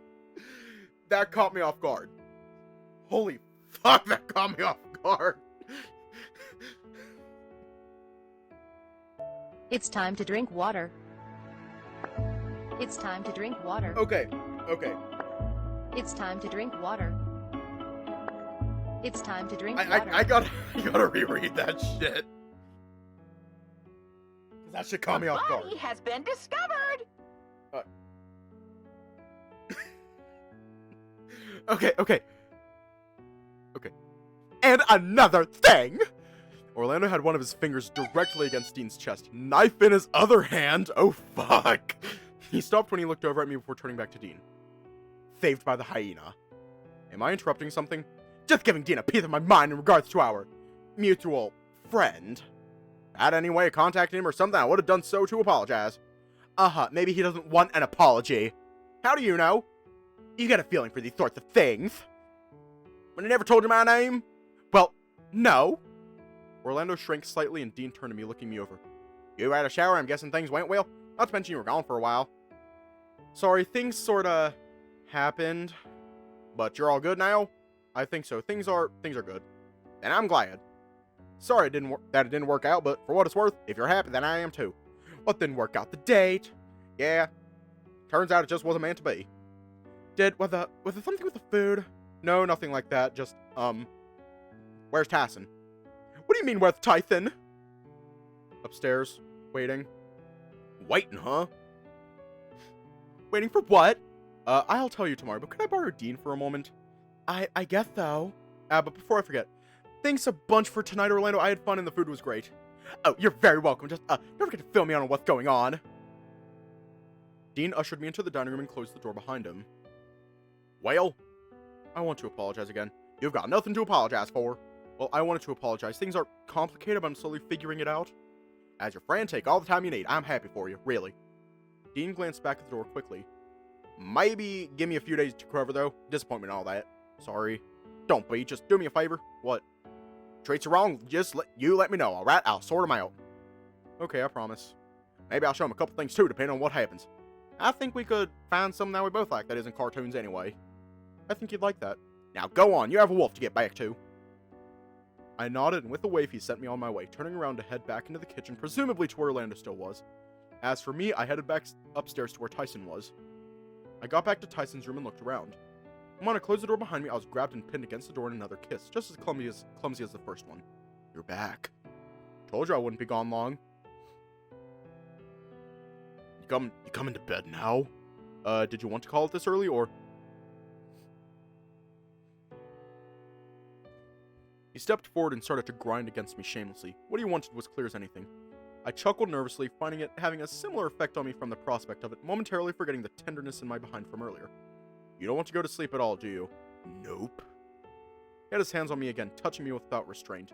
Eyes filled with a giddy hunger that made me feel small but just as eager. Okay, but before we do, we need to have a small talk. What was there to talk about? For starters, I want to sleep in my room, at least for tonight. Alright, well let's go. Wait, that's not all. What else? I like what we did, I really do, but, like, we don't have to do it all the time, you know?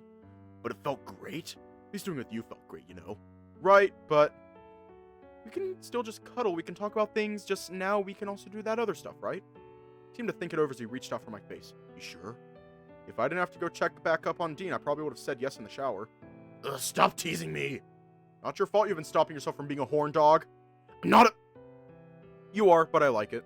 Just don't go making dumb jokes about it. How about this? We go to my room and we can do whatever we want. Anything? Yup. Well, shit, let's go. Let me grab some clothes or whatever and we can go to bed. He quickly moved around the room and gathered his things and marched out of the room with me in tow. He didn't even care that he was in just his boxers. And the moment we were in my room, he threw his clothes off to the side and he was kissing me again. He flicked the lights off and we made our way over to the bed. Him undressing me along with the way, and we settled into a repeat of what we'd done not even an hour earlier. We fell asleep sometime later, exhausted and still as close together as we possibly could be. Ty holding me against his front with the two of us just as messy as we'd been before the shower. I just have to deal with it in the morning, but for now I was happy. Damn.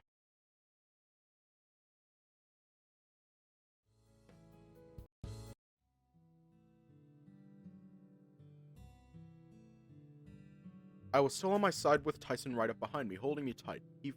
My mind flashed back to the night before, reminded by the fact we were naked and what he'd done. Not that I hated it, quite the opposite, but laying here with him sleeping, I had my worries. Maybe we crossed that line too quickly. Maybe things won't work out and we just ruined what we had. Placing my hand softly on his, I leaned back against him and listened as he breathed.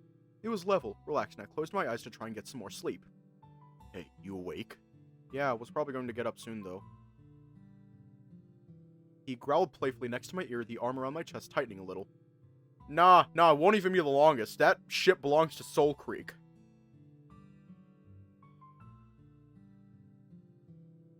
The longest VOD ever that I've ever made belongs to Soul Creek because that is over 4 hours long. He growled playfully next to my ear, the arm around my chest tightening a little. Not gonna let me at you again.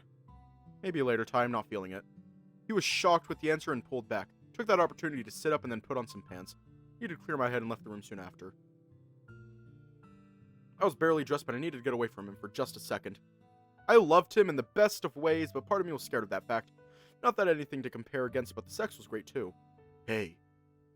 Dave, what's wrong? He stopped me on the stairs, a hand on my shoulder. What's gone into you? His scent was still all over me, seeping into my fur from the night before. It was a strange mix between comforting and worrying, and I turned to my eyes sunken and not knowing where to look. Last night wasn't a mistake, was it? What? Like, did we cross that line too quickly? Should we have talked more about what happened, and what's there to talk about? Ty, you know I love you, right? Yeah. And you're sure you love me, right? Yeah. What, you're doubting that now?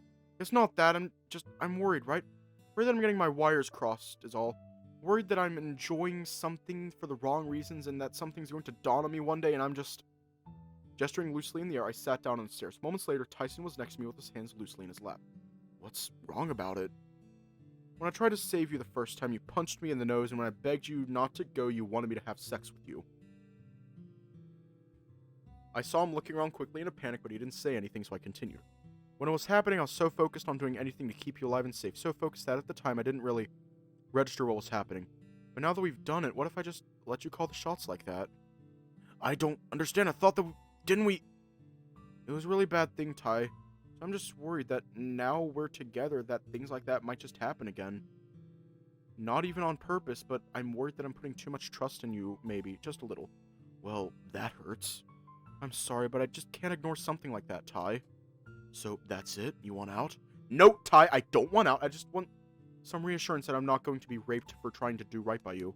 That you're going to hit me just because you're in a bad mood, or anything else terrible. You can't do that anymore. I wouldn't! But it doesn't change the fact that you did, and that scares me. He shuffled around, snatching my hands and holding them in his. I get that I'm new to this, but all that shit was because I was too much of a wimp to admit I loved you that much. It's not an excuse, I know, but I just... Ty, if you love me that much, why would you want to push me away? Or even resort to something so horrible? Oh, Dave. Oh, Dave. It's called distancing yourself from someone, and they hate you, so that way the heartbreak is a little easier. I don't know. I messed up in the head, I guess. Oh. Is there anything new? Is there anything I can do? You know, to prove it won't happen again? Ty, I don't know. Everything's going so fast in my head right now. He reached out and cupped my cheek lightly, rubbing his thumb against it carefully. Help me understand, please. You love me, right? Of course I do! And it's not just because because we have sex. Look, that part's fucking amazing, especially not getting to do it. Especially after not getting to do it after so long, yeah? But that's not the reason I love you, alright? Then why? Shit, where do I start? I'm not good with this gay stuff. Try. For me. I like how you look out for me. I wanted to do the same for you. I don't know when it happened, but at some point I couldn't stop thinking about ways to make you smile just so I could see it again. His ears drooped slightly and he shook his head. It sounds gay as hell, but that's just what I feel. I don't want to do bad things. I'm sure I'll fuck up at some point, but now that I have you, I'm scared to give you a reason to leave. Just promise me, Ty, that if anything bad comes up again, before we do anything else, we talk about it. Even if it's going to upset me, even if it's going to upset you, we have to talk to one another. Okay. Ty, promise. I promise. Okay. Wanna head back to bed? Yeah, sure. We headed back to bed and cuddled. I nestled in under his chin and he had his arms around me, just rubbing my back. I don't know, at one point I dozed off again, but I felt somewhat relieved, though the dreams I had still bothered me. When I woke again, I felt rested, and Tyson was once again cuddling me from behind. I could tell he was awake, though, and once more I placed my hand on his. Hey. Morning. How are you feeling? Fine, I guess. Okay, cool. His tone said it all, and I wove my fingers between his, leaning back. Boyfriend. His tail started wagging, the steady thump of it under the blankets cluing me into his mood immediately. So I wasn't dreaming where, it's real? Yep, it's real. He leaned over and kissed me on the cheek before sitting up in bed with me following suit. It's kind of strange, huh? It's weird, yeah, but I like it. Is there anything you want to do today? Well, if you're offering... You're as bad as D now that you've been enabled. Am not. If you're good, then maybe tonight, we'll see. Fine. Then dunno, I'm fine with whatever. You want to talk to everyone else though, right? Yeah, I feel like the next few days might be rough, but end of the day, I've got you, right? Fuck yeah, you do. After we lay in bed for a bit longer, we got dressed and headed downstairs. Not before a much-needed shower, given how we fell asleep the night before, though. We made it to where we had talked earlier before Ty took my hand in his and laced his fingers between mine. He didn't look at me as he did it, keeping his gaze forward as we headed to the dining room. Although he made no effort to hide what had happened, leaning over and rubbing my shoulder with his mouthful of coffee.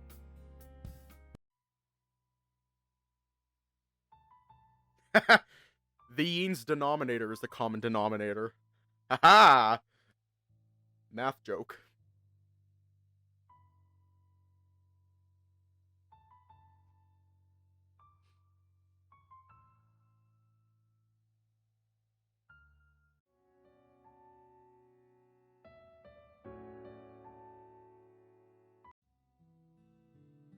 Is Dave canonically caked up, though?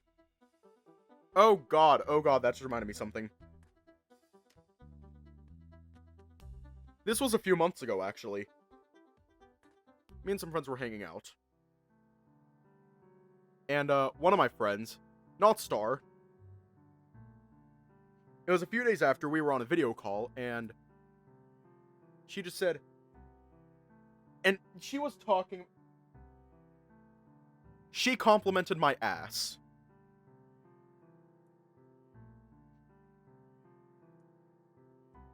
She had complimented my ass. I think her exact words were, dude, you're caked up. And I'm just like, dude, what the fuck?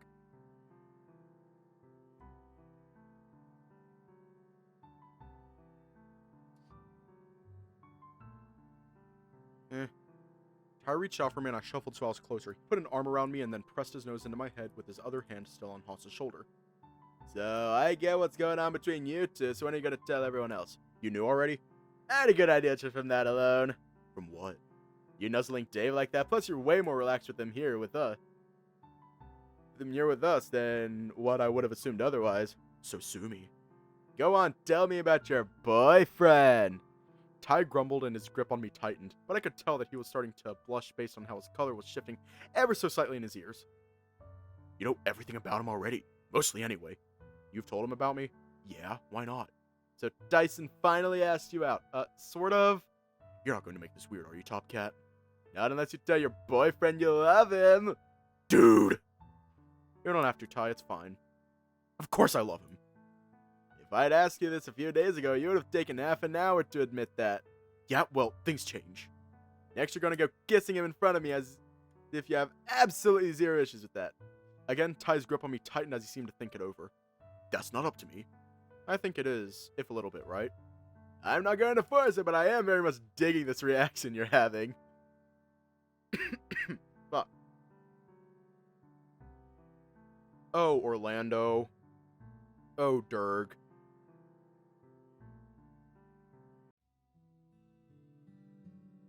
Now it's just holding down control. We gotta get to the end. Then there's the true end.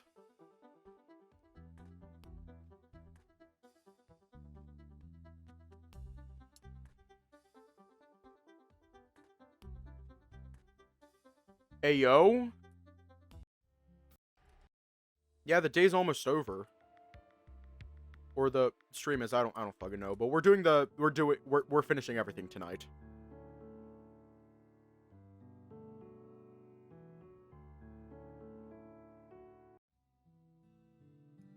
Tyson rose out of his chair slowly. I assumed he was going to head off to bed, but instead looked nervous as anything, clearing his throat. I want to say something. He had the attention of the table, shooting me a glance before choosing to look anywhere but. So, something happened last night between me and Dave. I realized what he was doing and looked across the table to Dean, who had a pleasant smile on his face. Fuck, this can't be this difficult. Just say it, Ty, it's fine. So, for a long time I've had these feelings that I wasn't able to express, but Dave's my boyfriend, I guess. You guess? He's my boyfriend. I expected there to be something like a round of applause or some sort of cheering, but instead what I noticed was something completely different. I have a concern. Huh? What about? It was wrong of me to stay quiet this long, as I assumed this was just a family thing, and if something had happened, then we might have had some sign. Had some sign. I got to my feet, slowly, confused. What's wrong, Sal? I have a concern that this relationship might be, well, what I mean to say is... He rubbed his head, now having all the attention of the table, and the doubt started to creep in. I kept this from Dean when he explained what happened after last night. Kept it from everyone else, too, not wanting to stir the pot, but... You remember what you tried to take from Dave about 2 weeks ago? No. You're outside about to hit the woods when Dave begged you not to go. Fuck. I could feel the color drain from under my skin when I realized what he was talking about, looking to Tyson as it seemed as though he remembered as well. But instead you punched him in the face, and even while on the ground, he didn't let you go. But that... He said that he'd do anything to stop you from going out there, presumably to keep you from running into those people in the woods, and you made him put up his virginity as collateral.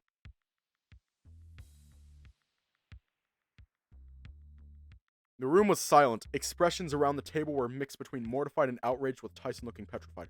So naturally, I have some concerns that this, relationship. Yes, sorry, relationship. I have concerns that how this came about isn't sustainable.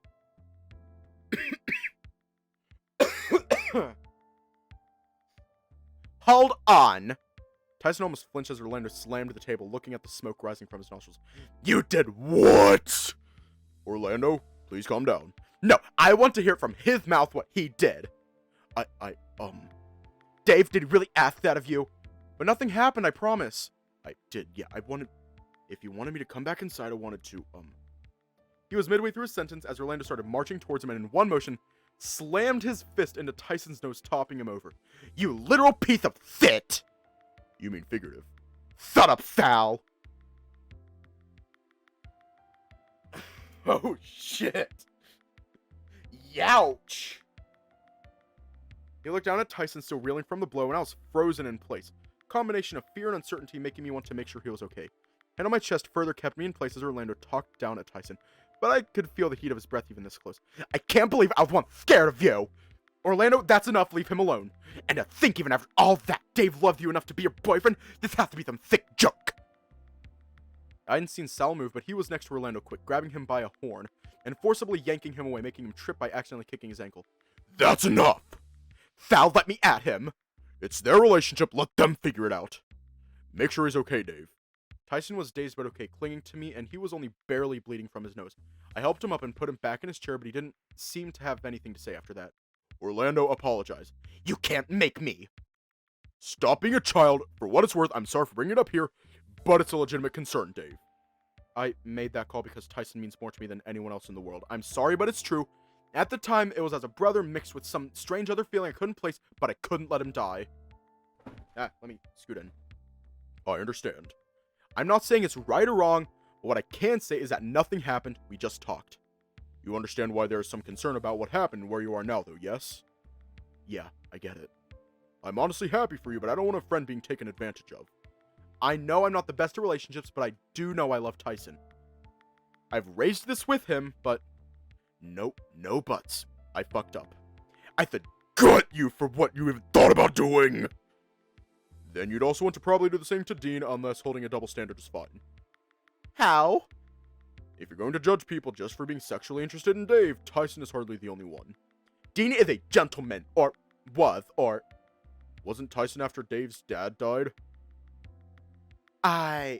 Well...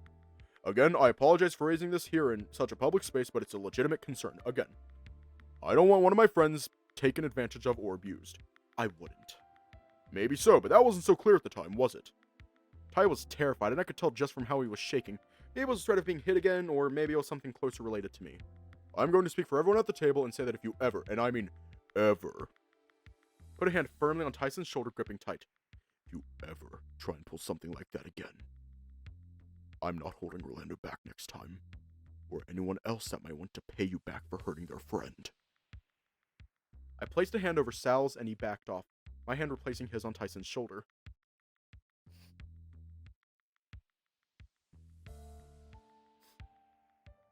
Orlando stomped off into the kitchen maybe to cool off. Sal followed close behind. If Ty could put his tail between his legs as he sat there, he likely would. Unsure of how the others were feeling, I glanced at those still at the table. You fucked up, big dog. Not sure I like hearing what I did, any of it really, but I think Sal made the point well enough for us. I know. It looks bad, sounds bad. Makes sense though, right? Roswell, I swear to God, if you're about to kick the poor guy when he's down, we're going to have a problem. Not that. It's just latent homosexuality manifesting in something like that in a fever pitch. Especially with how close they've been for years, it makes sense. Your point being? I'm not making one. Just saying that I understand how we got here, and I think that ultimately it doesn't involve us. If Dave said nothing happened, then nothing happened. Still a bit worrying that it come to that, right? I mean, I'm not going to say that I was exactly wanting it, but if it saved Tyson's life, I would have gone through with it.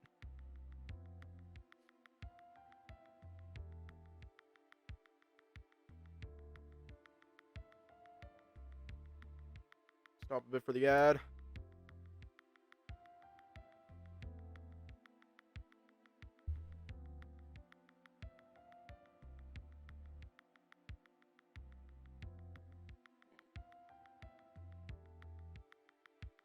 I felt him flinch in his chair as I sat up but stayed quiet. I don't envy you needing to make that ethical decision. Be raped or watch a loved one die is quite a decision to be faced with suddenly. Again, Ty flinched and I almost found myself doing the same from how bluntly Roswell had put it. Yeah, it's, not great. Well, I should go check on Sal and Orlando. Or someone should anyway. Roswell and I will go along with you. But I don't want to go. I have other things I want to do, and that's already 3 doing damage control. Yeah, well, that could be more important than making sure your friend is not about to burn the house down. Roswell stiffened, eyes going wide briefly. Right, of course, let's go. He got up quickly and rushed over to the kitchen without another word. Haas, meanwhile, seemed confused as a sudden change of attitude, but shrugged him off. You two have a good night.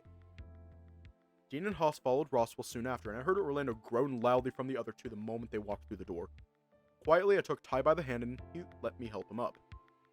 Wordlessly, he wandered over from the dining room and headed upstairs.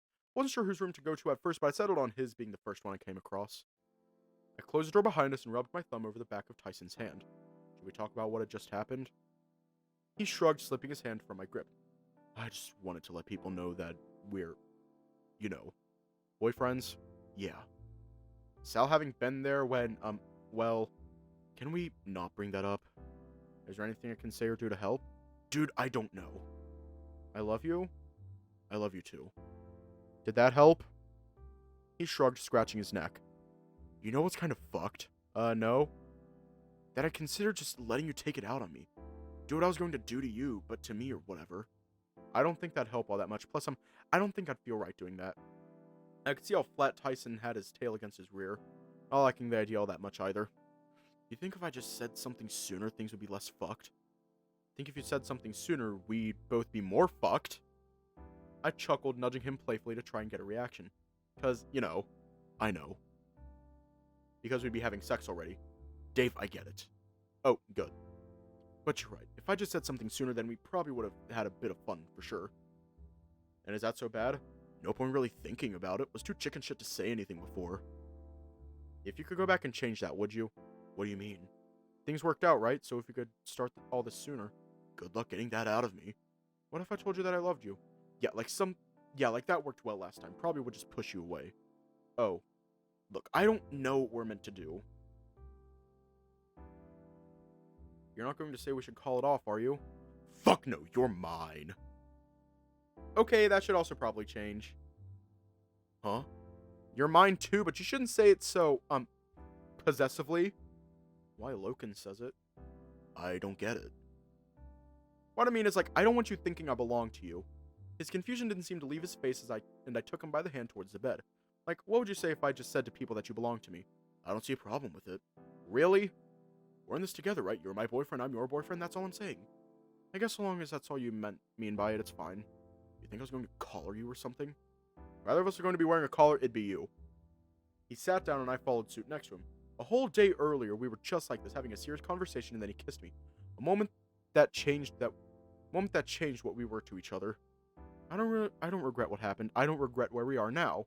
I don't regret loving you either. I just wish I'd told you sooner. All that matters is that we got here. It was bumpy, but we got there. Orlando was pissed. He was. Probably going to be awkward around the group for the next bit, huh? Only if you make it awkward. We're a team now. Beyond just a scavenger hunt, I mean. I really don't deserve you. I nudged him in the side and he put an arm around my shoulder. Just keep a low profile and I'm sure things will be fine. Although, if you do anything, then I'm obligated to at least tell Dean after yesterday. Right. So hopefully that helped a little. I put a hand on his leg, figuring I could be daring enough to slide it towards his crotch, but he stopped me carefully. Sorry, I'm not really feeling it. Oh, that's fine. I just thought it might make you feel better. Any other time, and yeah, probably would. But knowing that what went down happened because of exactly this, it's like guilt, I guess. That makes sense, yeah, okay. He got up and wandered over to the bathroom quietly, closing the door behind him without another word. Soon I heard the water running, and it was clear he was just taking a shower, much in the same way I did when I needed to unwind and process things. For a moment I considered joining him, but I felt maybe being naked around each other right now wasn't going to help. Shower's yours. Feeling any better after your shower? All I got was a shrug before he settled into bed, flat on his back. Ty? He turned slowly to look at me, grimacing. I love you. Crawled over and draped myself over him, nestling into the spot under his chin. Turning, he placed an arm around me and started playing with my fur. That was a rush. You ever think about getting married? Huh? Just wondering. I don't know, maybe a couple times. Something for much later. Alright, sure. Is that what's bothering you right now? Getting married? Just thinking about the color thing. I guess belonging to each other thing too. Basically just what getting married is, right? I suppose so. So what if I did wear a collar? For you? I think that's not needed. We're not married either, so I don't think I understand. Right, yeah. Did you want to wear a collar for me? Look, it was just an idea, right? He pried me off him and sat up, looking over to a pile of his clothes on the floor. I made you something, left it in one of my pockets. What is it? He shrugged and I wandered over to the pile of clothes he was still staring at, starting to rummage through them. Sure enough, a pair of his shorts had a pocket bulging and I reached in to pull in what was out. What's this? You're the one that makes shit. Figured I'd give it a go. What was in my hand looked like a string with things woven through it or tied along its length. It's very nice? Yeah, well, it's a piece of shit is what it is, but I made it for you, so... Brought it back over to the bed and sat down next to Ty looking at it. Is it, it was meant to be a fucking friendship bracelet. Picked up shit from around the house to make it too. Well, did you want some help making it less disappointing? Nah, it's fine. I'll just give it another go some other time. Just look forward to something, yeah? So long as it's not a collar, we should be fine. Fine, no collars until we're back home. Shaking my head, I wandered over to the light switch and undressed to join Ty in bed. Let's get some sleep. I think we both could use a good cuddle. The moment I was under the covers, he held me close, chest to chest. He nestled in under my chin this time, sighing as he drifted off in my arms. Spent the next little bit listening to the shifting of the house, waiting for sleep to find me as I thought about what had happened. Was what Ty done at dinner brave or just dumb? Given we had no way of knowing Sal had overheard things, it was probably neither and him just wanting to show me off. Thought made me smile that he was proud to have me with him in this way, and cuddling up close to him, I fell asleep to thoughts of my boyfriend.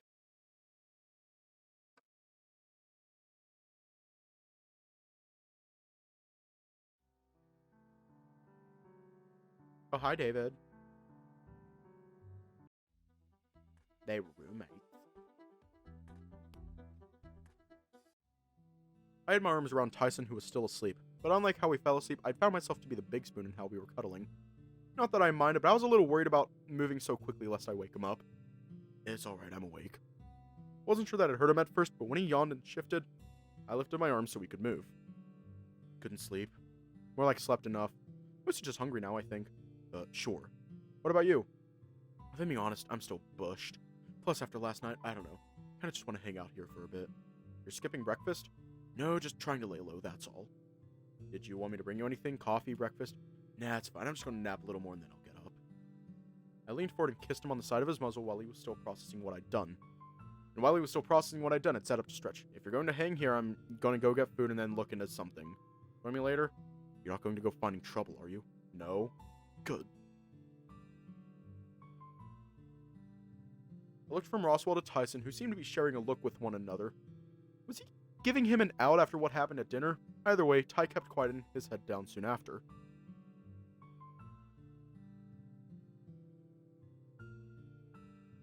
And they were roommates.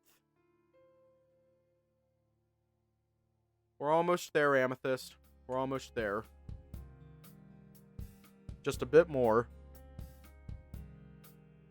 That's the yesterday. What about yesterday? My mistake at the dinner table. Oh. Given how the reaction at the table when I figured this was the best way to split up the groups. Leaving Dyson around any of the others could have been problematic. At the very least, Orlando. I don't know how the others would go. And how's things been in the talks? Fine. Just fine. Make no mistake, it was a messed up thing he did, but I'm not about to condemn my buddy over it. Now, if he screws up that bad again, he's on his own. Harsh. And deserved. Sorry, I should not have left it for so long. Or perhaps I should have raised it a bit more privately. No sense in worrying about it now, Sal. Only thing we can do now is just deal with it. This might be one of these things where we deal with it by not dealing with it.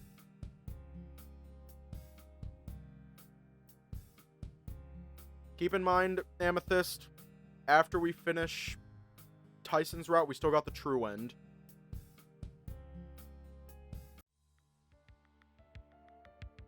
Which we are almost there.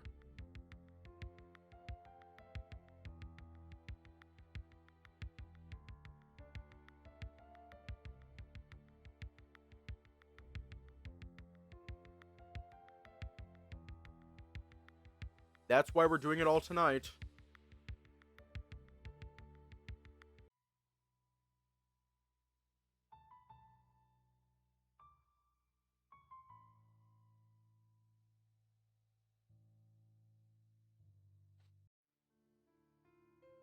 You know what? If it'll make you feel better.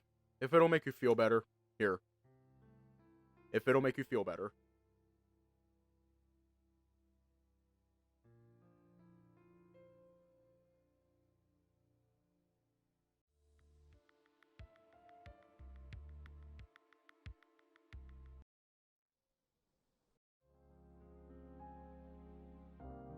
I flexed my fingers and reached out to a mass of small things woven through a piece of string. As I turned the makeshift friendship bracelet in my hand, I sighed again, this time in relief. Tyson's room. I was in Tyson's room. Maybe it was closer to our room now? If anything, the most distressing thing wasn't being able to smell anything other than blood, rather than the familial scent that I'd associated him with, given I was surrounded by things he'd touched. Hang on, I'm gonna shrink him about. I'm gonna shrink him a bit. There you go, Tealer. Congrats. How did I end up here? Was I even still in the same timeline? Were there other timelines? As I sat up with a groan, my eyes slowly went towards the door to the room. The faint creak of it hinted that someone was on the other side, and a moment later it opened. Ty? Upon seeing me conscious, he ducked his head out of the room before snapping the door shut. Then he marched over to the bed and dropped himself down to look at me. What did the rat do to you? Huh? What? Found you passed out downstairs after he told me where you were. Oh, vault things. Bullshit! No, it's kind of true. I don't really know what happened. We were talking and then that was it. Tyson grumbled, but he seemed satisfied that I wasn't lying to him. I could tell from the wrinkle on his nose he was just worried, though. I'll be okay. Have you seen your face? What's wrong with my face? What happened to it? You're covered in your own blood, Dave. I am? Yeah, probably landed on your nose or something, but outside of that, I can't see anything wrong with you. Oh, well, that's good, I guess. Brought you something to eat. You've been out for a while. How long? Didn't seem like I was out that long. Not that you'd have a way of knowing me, but you missed dinner. Oh, don't worry, I grabbed you something just in case. He handed over a foil-wrapped bundle, and I gingerly took it while trying not to breathe in through my nose. Where's Thanatos? Fuck if I know. You hungry or want a shower or what? Ty, can we talk about something? What? About what happened today. What do you think of all that? Look, there isn't anything else I can say that I didn't already. I want you safe. I want to take you home. If I could, I'd drag you down the mountain myself, but with the road out. Not to mention leaving everyone else behind. If I'm being honest, I don't care. If you're safe and we get out, then I'm happy. Although if we can get Haas out too, that'd be a bonus. None of the others? I know you want everyone safe, but if push comes to shove, I'm picking only who I care about. Anyone else is a bonus. Right. You don't have to say it, I know. In 2 days, we're just going to go through a repeat of all this again, aren't we? Is there anything I can do? I don't think there's anything any of us can do. It's now just a waiting game. Hope things turn out and we can get out, right? Right. I handed him back the food he'd brought me and I struggled out of bed. I'm gonna go have a shower first. As I stepped away, Ty grabbed my wrist and held tight. Held right. Listen, I love you, yeah? I love you too, Ty. When I'm done, can we just cuddle, I guess? I was exhausted, sore, and after I'd eaten, more sleepy than I'd given myself credit for. Part of me was half expecting that he'd ask to do something more. And while I sure as hell could feel it, would explain why he spent a while in the bathroom after a while and returned just as sleepy as I was in just his boxers. Oh! It was not long after that I passed out again. This time, though, hopefully it'd be a dreamless sleep.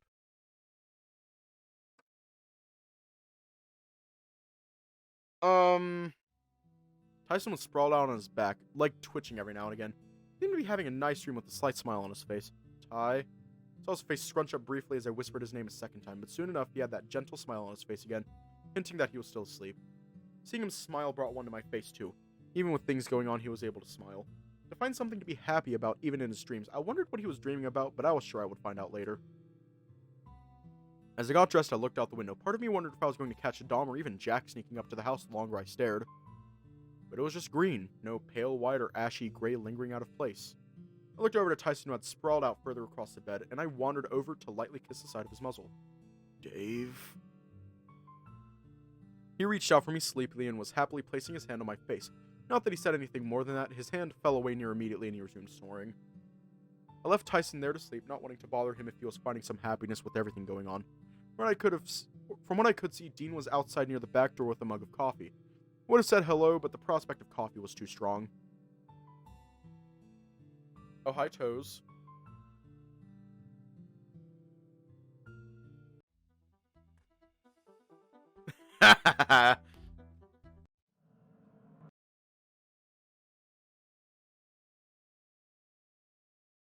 Okay, can you two, stop fighting?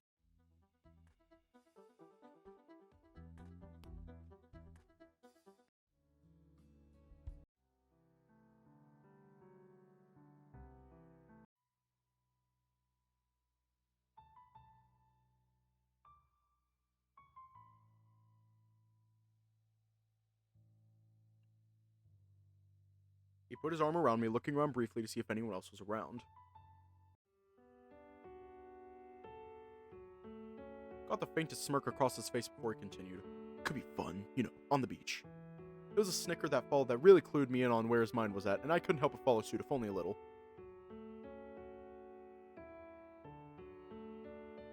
The words brought a smile to my face, the way he whispered them as he leaned in, carefully pressing his muzzle to mine. Even when trying to be gentle, he didn't really know what he was doing, but he was trying. Sliding his muzzle alongside mine until he had his chin resting on my shoulder, he hugged me close.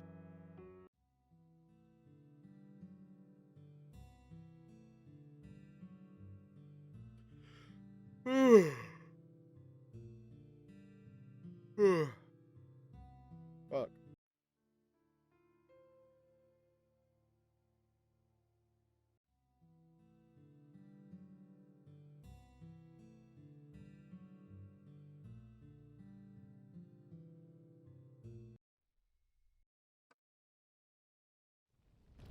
We're almost there.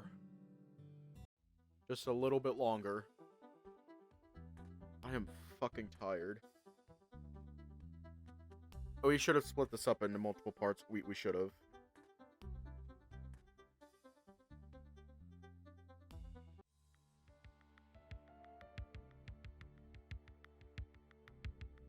We got this.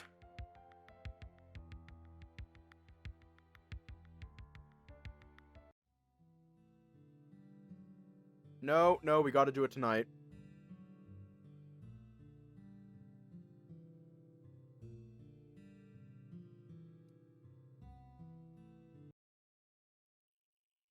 Because, we're almost there. I think. Yeah, we gotta finish it with a bang with a long as fuck stream, because other than One Shot, this is the... Actually, no, not even counting One Shot. This is the first visual novel game that we will completely finish in, goddamn, almost 2 years. Like, a year and a half. Last one was Nekojishi. Oh, hey, Dave. Hey. I suddenly grabbed the mug being knocked to the ground, and Tyson kissed me quickly, right there in front of Haas. Why does he get a kiss, big dog? Maybe because of my fucking... You can use the B word, Tyson. Brother? Oh, Tyson. Tyson put his arm around my shoulders and guided me forward until we were all standing around the sword. He means boyfriend, Ty. I know that!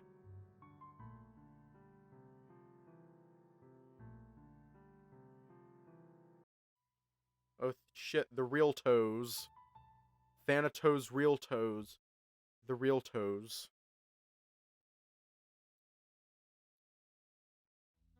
But no. Last one that we finished was Nekojishi. Because Night in the Woods is not a visual novel.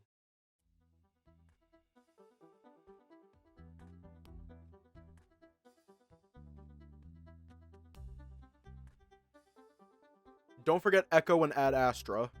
And Arches now. And Arches.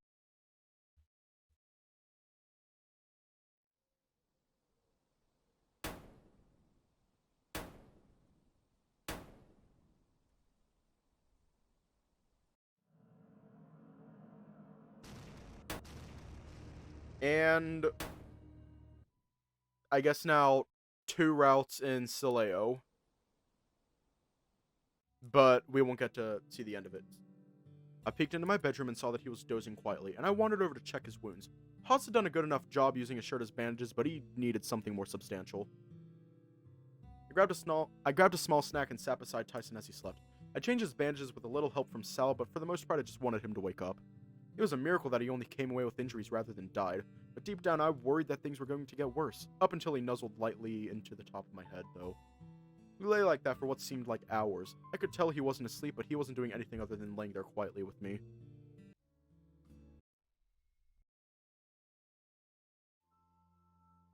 Hang on, do we want to read the Roswell letter? Because this will be the last time we read the Roswell letter.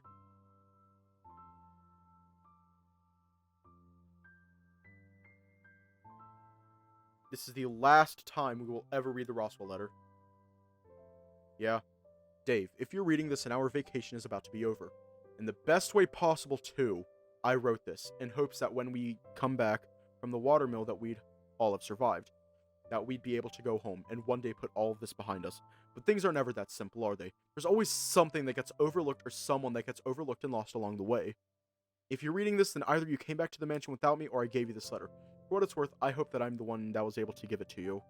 I was doomed from the beginning, Dave. I was never meant to live past this vacation. From making myself more sick to get clearer visions from the vault, to trying anything and everything to keep you all safe and alive. After all, if you died, what did that mean for the rest of us? It's the same as letting Memphis get access to the vault. No matter what happened, I couldn't allow that to happen either.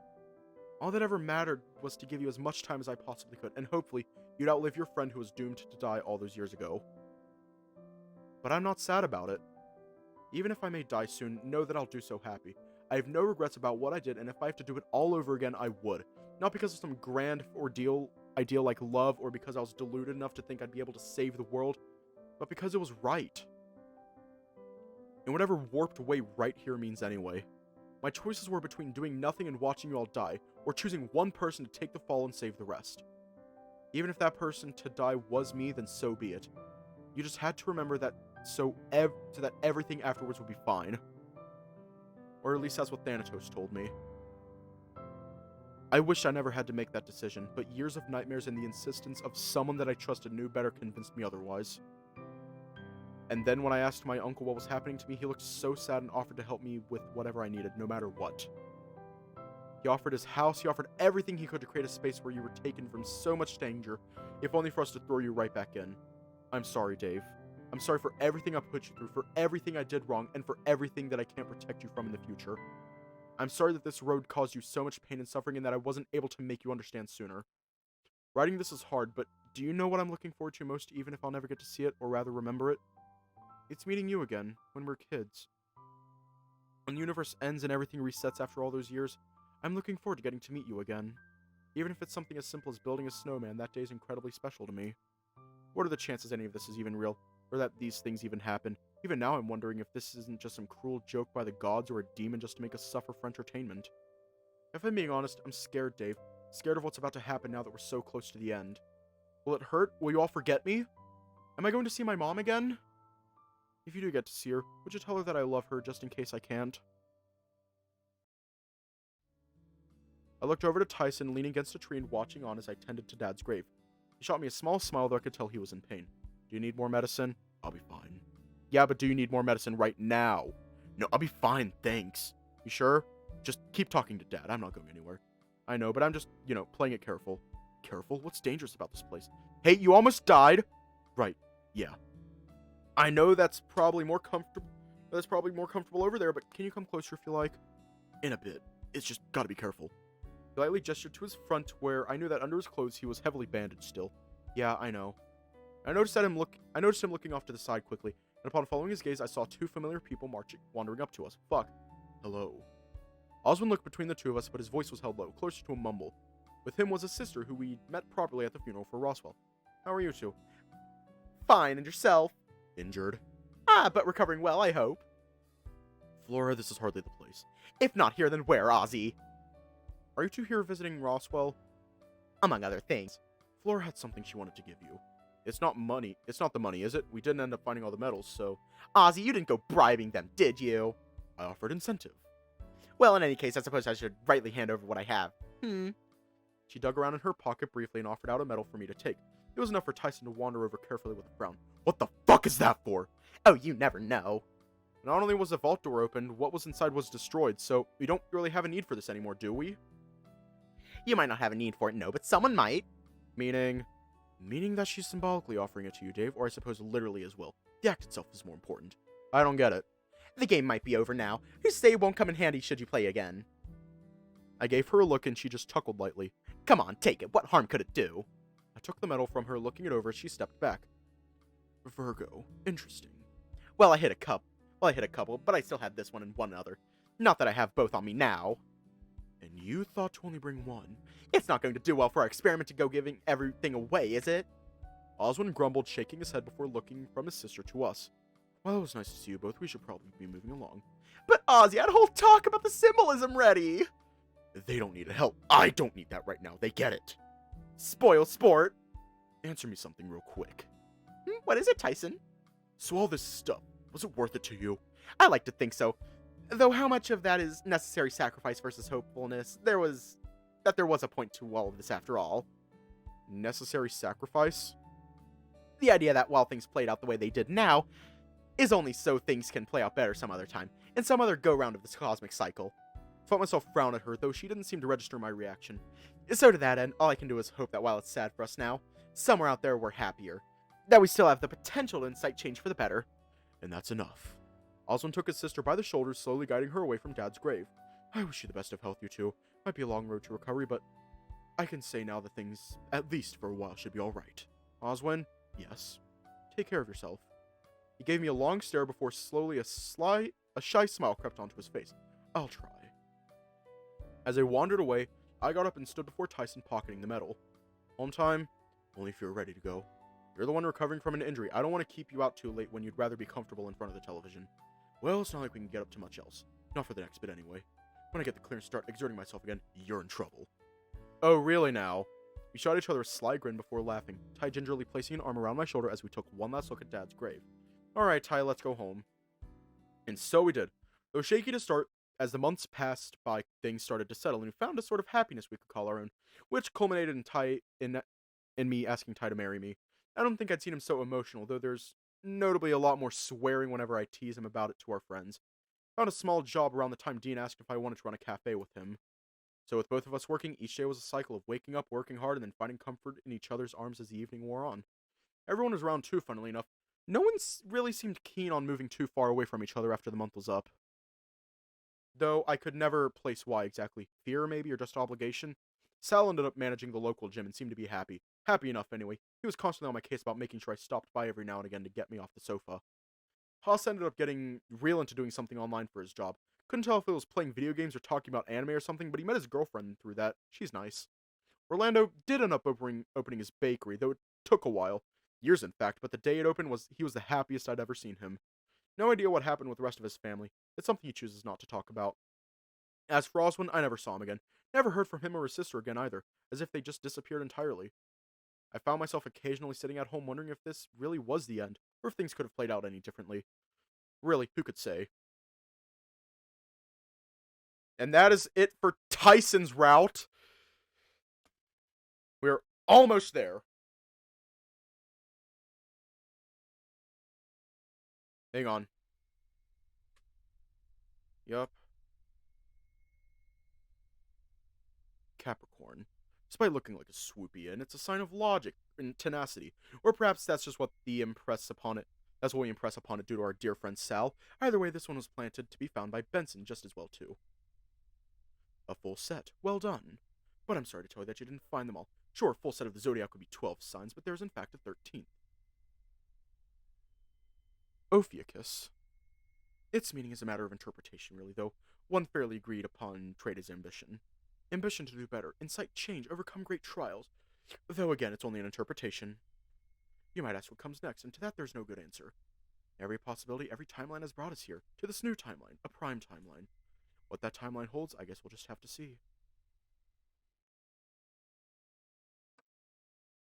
Day 1, Path P. Something felt wrong, though. Something felt very wrong. As I lay there in bed, asleep, something was stopping me from being completely still. Then it hit me all at once, making me sit up in bed. My heart was pounding in my chest, my head was spinning, and my fur was standing on end. Something bad was going to happen. I couldn't explain how or why, I just knew. It was enough to pull me out of bed and get dressed, heading downstairs to escape the house. No one else was home, so I made for the front door and locked up with nothing but my phone in my pocket. Got as far as the bottom step before I doubled over, feeling sick to my stomach. It wasn't too late, but late enough that everyone would be asleep, which was a problem if only because come the morning we were meant to be meeting at the bus stop down the street. We had a vacation to get to. Pulling out my phone, I scrolled through my contacts, shaking, suddenly having chills. Memories started filtering into my head, making me pant and whimper.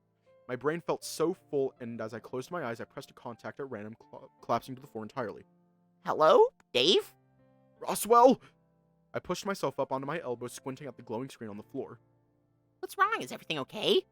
He didn't sound tired at all. Wasn't he meant to be asleep? What was he up to? Another flash of white hit me across the front of my memory as I felt sick again. Roswell was doing something bad, was about to do something bad. Dave! I don't feel so good. I might not be able to make it to the vacation after all. No, you have to come!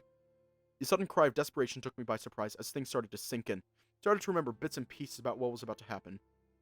The mansion, the vault, the death, the suffering, all of it arriving as vague images with no context as to what they all meant. Just, you're at home, right? I'll be over in a little bit. He hung up the phone and I brought myself to my feet. I had to go somewhere. Much like everything else happening, it felt as if someone else was piloting my body, and I had to move before Roswell showed up. I left the house, locking up. I left my bags by the door just in case I did feel up to going on this vacation after all. But by the time I got to the street from my front yard, I hit a point of clarity. Dad was dead, and while even just the day before I'd found myself sitting down after Tyson had left thinking about him, the weight didn't feel nearly as bad, though tears were threatening to come, and I didn't understand why. In the moment, I felt like I was going to be okay.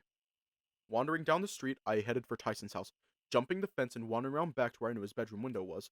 Ty? Tapping lightly on the window, I waited for a response. When none came, I did it again, if a little louder, and pressed my nose against the glass to see if he was inside. I was thrown back as the window was yanked open and he stared at me down in a half-asleep daze. What the fuck, why are you here? Spit it out, Dave, you said we had to be up early. Can we talk about something? It's important. What now? Tyson. I watched as I stood and stared him down. I had this feeling in my chest, pride maybe, or maybe just some level of knowing what I finally wanted or needed. It's important. Fine, what is it? Rubbing his eyes, he leaned on the windowsill and waited for me to talk, barely even trying to hold back a yawn. You're going to think I'm crazy or like something, but listen, okay? Just tell me, Dave. Roswell is going to try killing one of us on this vacation. He's like dying or something, and so wants wants to make sure I survive by killing someone. Okay, you just need to go back the fuck to sleep. You had a nightmare. No, I didn't. I yelled, not bothering who could have heard me or who I could have woken up. Keep your fucking voice down. I know why Dad died, Ty. What? Just, there's somewhere I want to go. I don't know how or why I know, but I just do, okay? This is crazy bullshit I've ever heard coming from you, you know that? And this is how you spring on me? You want to talk about what happened after this long? I'm not saying it's right, but please help me. What? Just, if I'm wrong, you can hold it against me for the rest of my life, even if you're planning on leaving and not coming back after the vacation. I saw his ears pinned back, staying quiet. What I'd said didn't even register until he spoke back in a quiet whisper. How did you know? With a sigh, I dropped down against the side of the house next to his window, hugging my knees. Something's going wrong in my head, Ty. I know things I shouldn't, remembering things that haven't happened, and it's all just a huge mess. It was his turn to sigh, and he went to shut his window. I'll be out in a sec. Getting up off the ground, I wandered back around to the front door and waited. I hear him shuffling around, putting on his shoes, and grabbing his keys before stepping out to join me. Alright, let's find somewhere to talk. Where do I even start? It's just so many things. Tell me this first. Are you alright? I don't know. How can I help? I trailed off thinking about it. The mansion. Everything happened at the mansion. But if we got there first and maybe, just maybe, things could be settled and then I'd know if I was going crazy or not. If I told you I needed to go somewhere, would you take me? Like where? It's somewhere far. Okay, but where? The place we're going to be staying on vacation?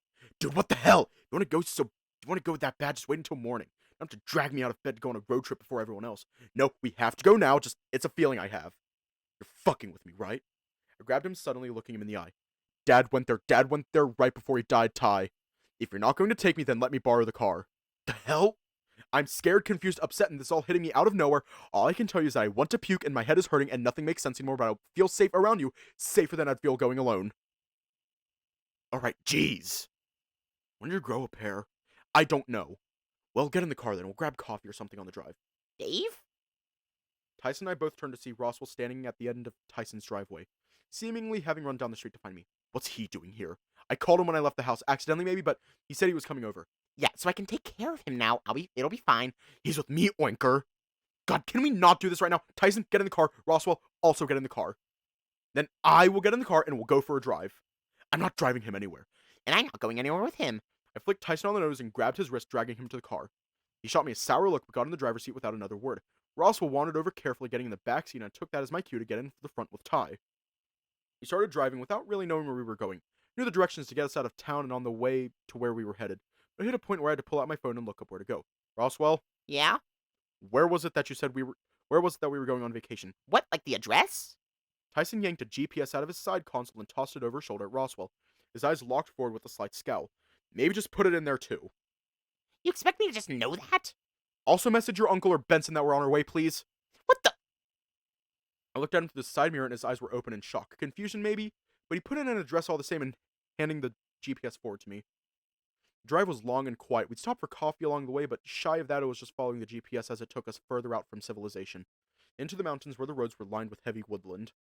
I caught Tyson looking across at me every now and again, somewhere between worried and scared. Not that I could blame him. The things I was feeling and thinking were scaring myself. Roswell mostly just looked wary by comparison. Don't know exactly what he was feeling or thinking, but I knew he was up to something, and that what I'd done had thrown things for a loop. We started our climb up the mountain, and things started to look familiar, though we were heading up the mountain as opposed to down it like my memory was telling me. The sun had started to creep up over the horizon. We'd been driving for hours, and I could tell the experience was wearing us all down. The driveway was rocky but drivable enough that even with us shifting around, Tyson was keen on getting us to the end. Roswell, by comparison, had fallen asleep. And then we arrived. Tyson pulled up and we sat quietly in the car, eyes forward and drumming lightly on the wheel. I could tell he wanted to ask questions. I had no answers for him. Taking the silence as my sign, I got out of the car. As I reached the front door, I reached out for the handle and flinched. Part of me expected it to be hot, and I looked above to the still standing structure. Why was I scared of a house on fire but thought it was? Opting instead to knock, it only took a few seconds before the door opened. Hello? You! Now isn't this a surprise? Mom? What are you doing here? Why indeed, did you bring your friends here, Roswell? It was Dave's idea. Oh, Tyson is here too. Florencia, there's, I don't... This Flora is fine, dear. Florencia? But that's not... Can we just get to why we're here? I'm fucking tired. Oh, right. Come in. I'll get our butler to make you some coffee. Perhaps some breakfast if that's suitable. Oh, that'd be good. Coffee, anyway.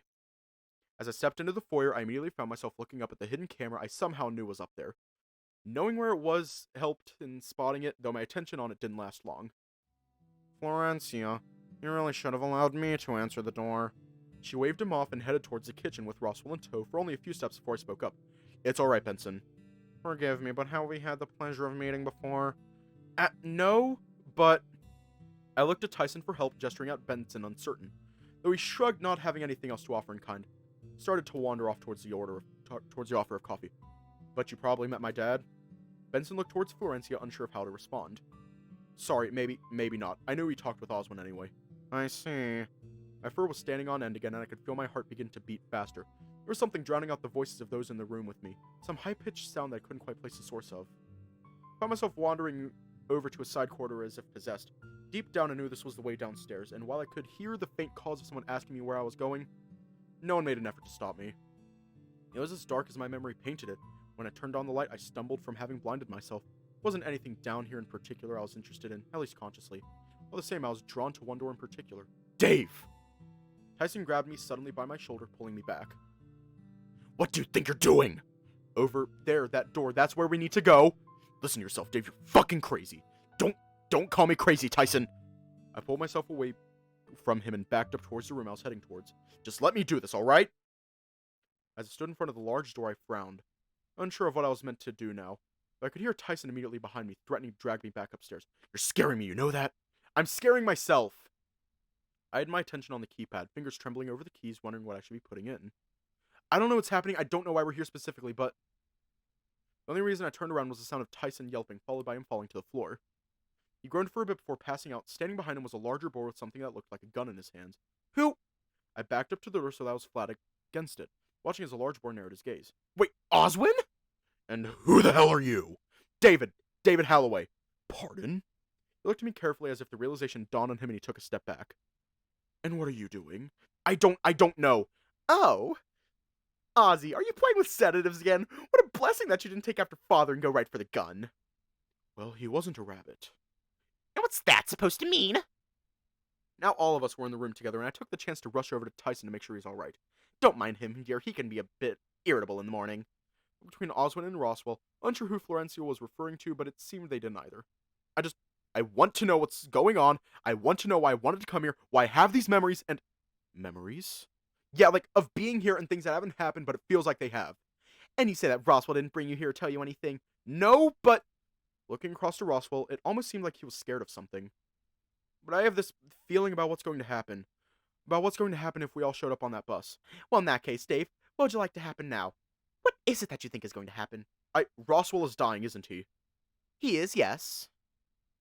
And what's happening what I think is happening. Potentially. What else is going to happen, Dave? Roswell's going to try killing one of us, isn't he? I am not. Now, Roswell, what have I said about lying?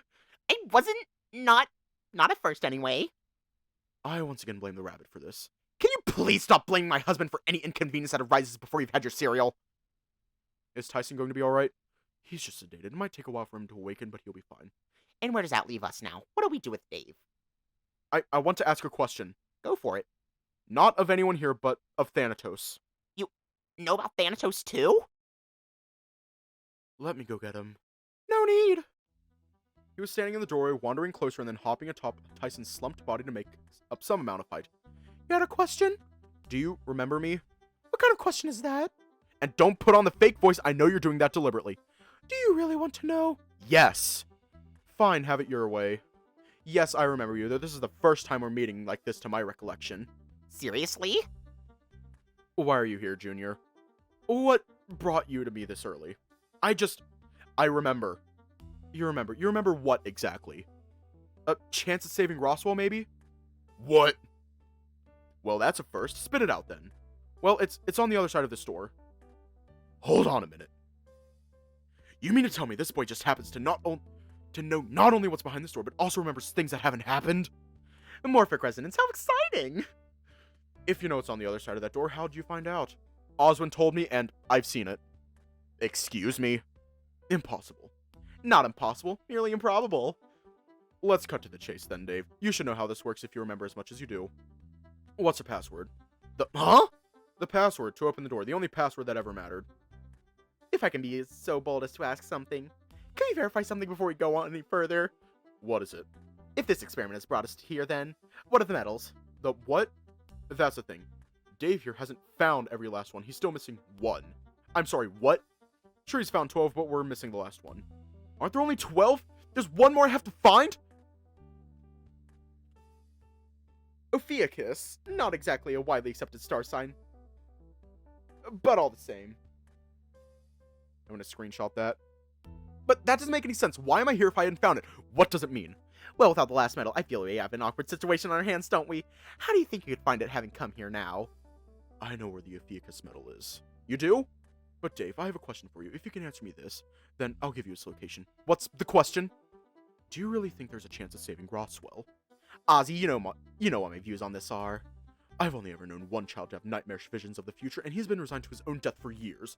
Now, another one shows up saying that things don't have to be that way, so forgive me for having a change of heart. I don't know for sure. What I remember is, at the end of our vacation, Roswell passed away, or I remember how we all got off the mountain safely, but Roswell couldn't come. I don't remember this. Because you were offline. And why was that?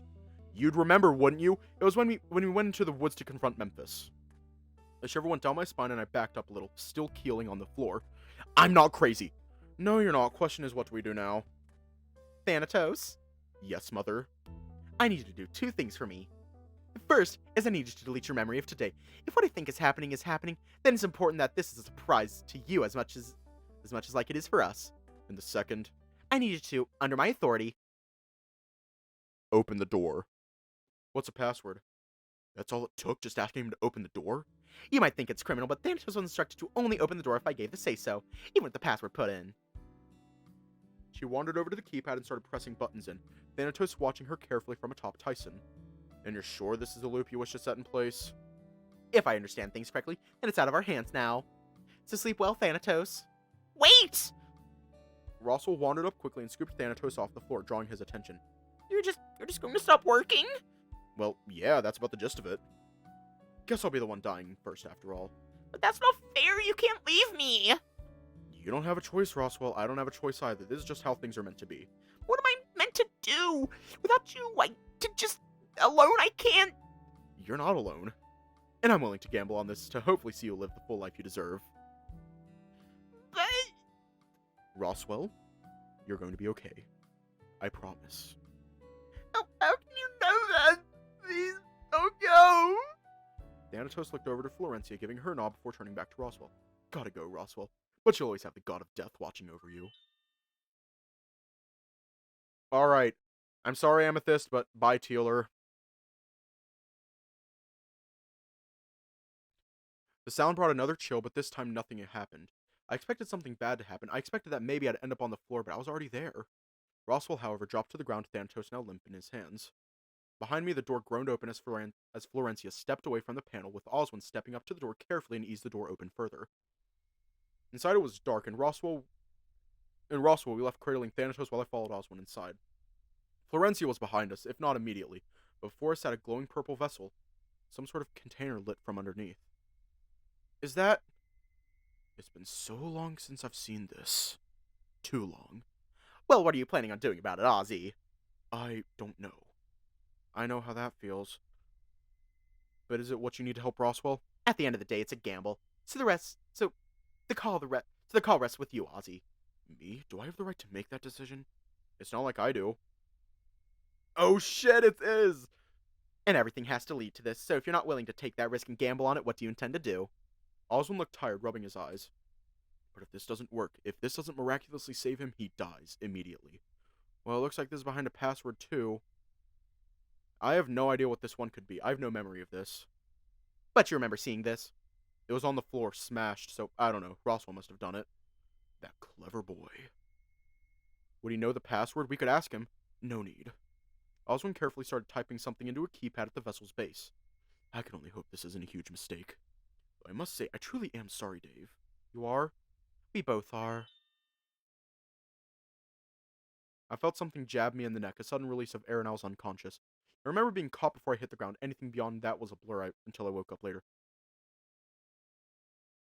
At some point, I could feel my body begin to ache again, from the base of my neck down to my toes. It took a little bit to gain full control again, but when I was sure I could, I eased my eyes open. My vision was blurry at first as I adjusted to the light, but as my eyes adjusted, I noticed Ross was sitting off to the side. Throbbing in my head hadn't gone, though while I was unconscious, more memories had seeped in. Seeing Roswell made me angry, hurt, confused, so many things all at once, but while I could feel my body, I didn't have full control over my limbs, so just get up. You're awake! I stayed quiet, staring him down and wondering just how much time had passed since we'd been inside the vault. Where was Tyson? Had the others gotten on the bus to head to the mansion? Don't worry, Tyson's in another room. And safe, I promise. What happened? To me, I mean... Mom knocked you out like how Uncle did to Tyson, nothing else. Not that, I mean, everything in my head. Was it... Why is it in my head? Why? There's so much noise. What's even real anymore? That's complicated.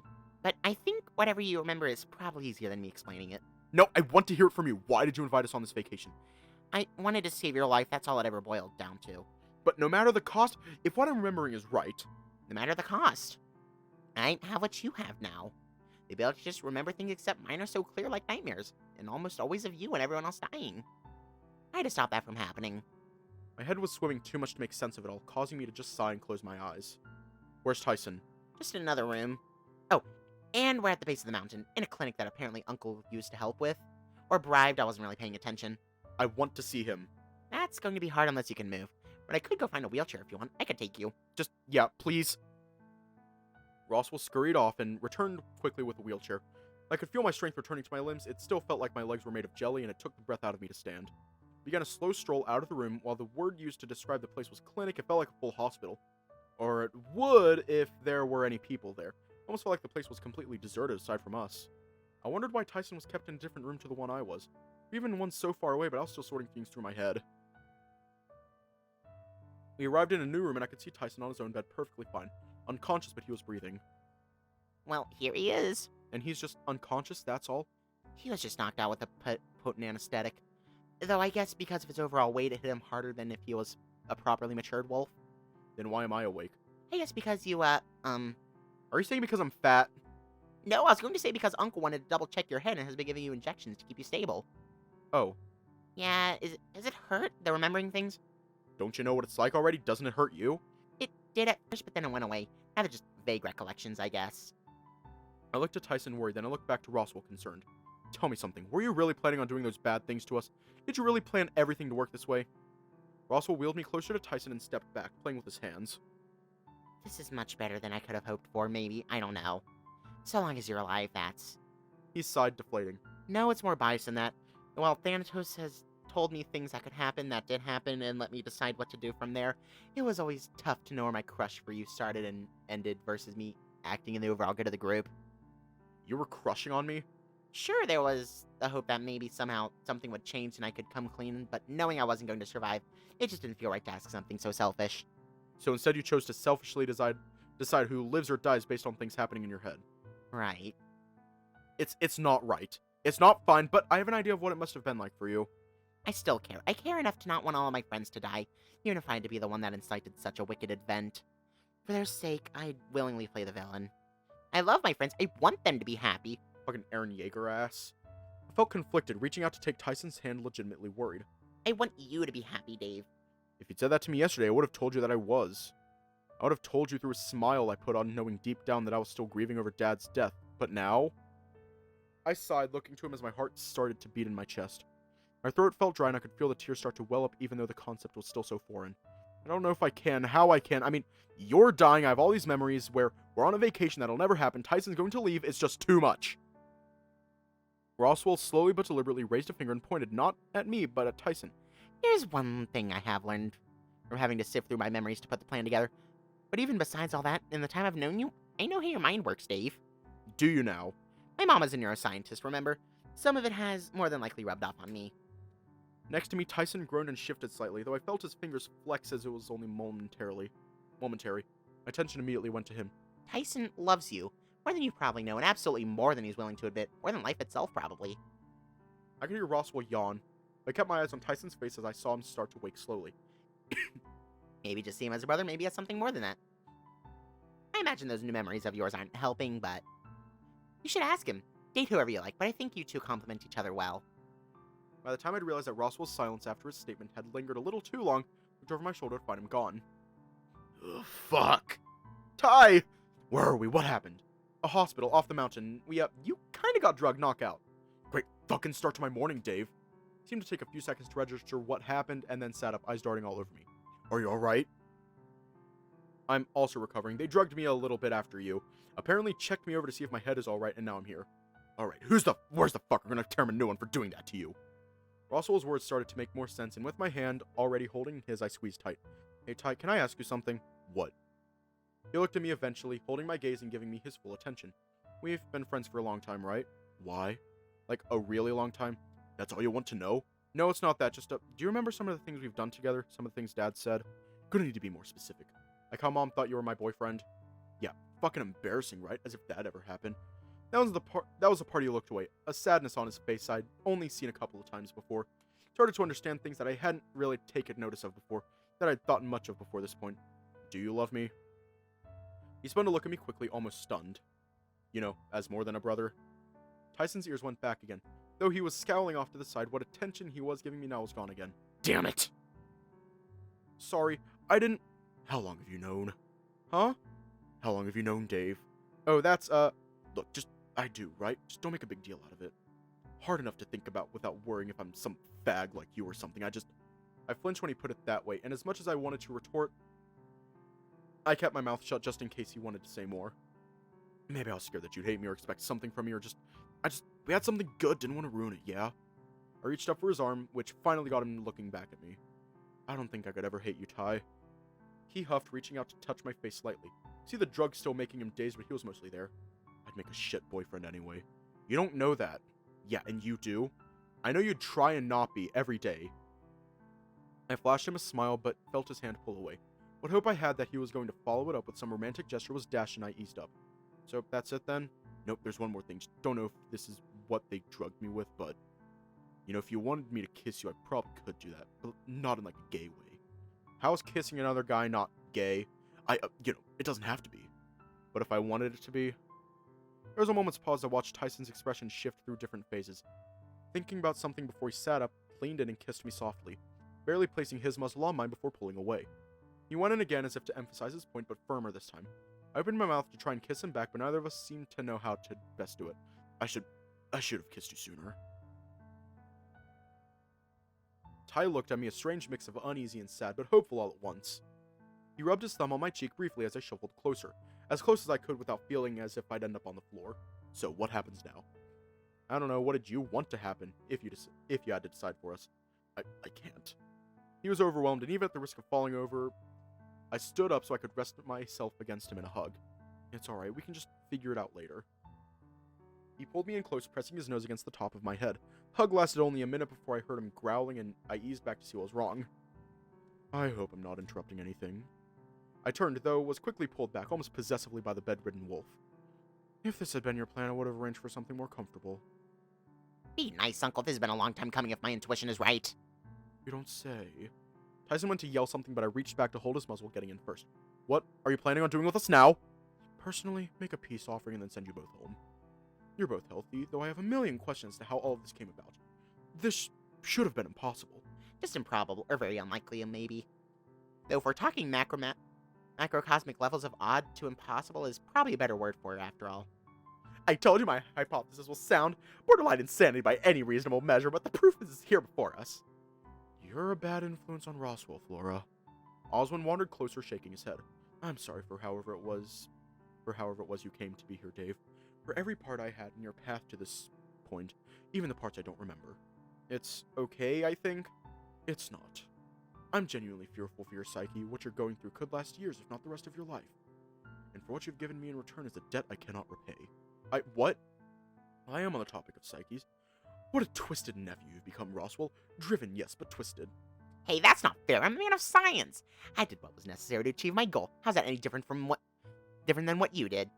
Florencia stepped forward and grabbed them both by an ear each, twisting.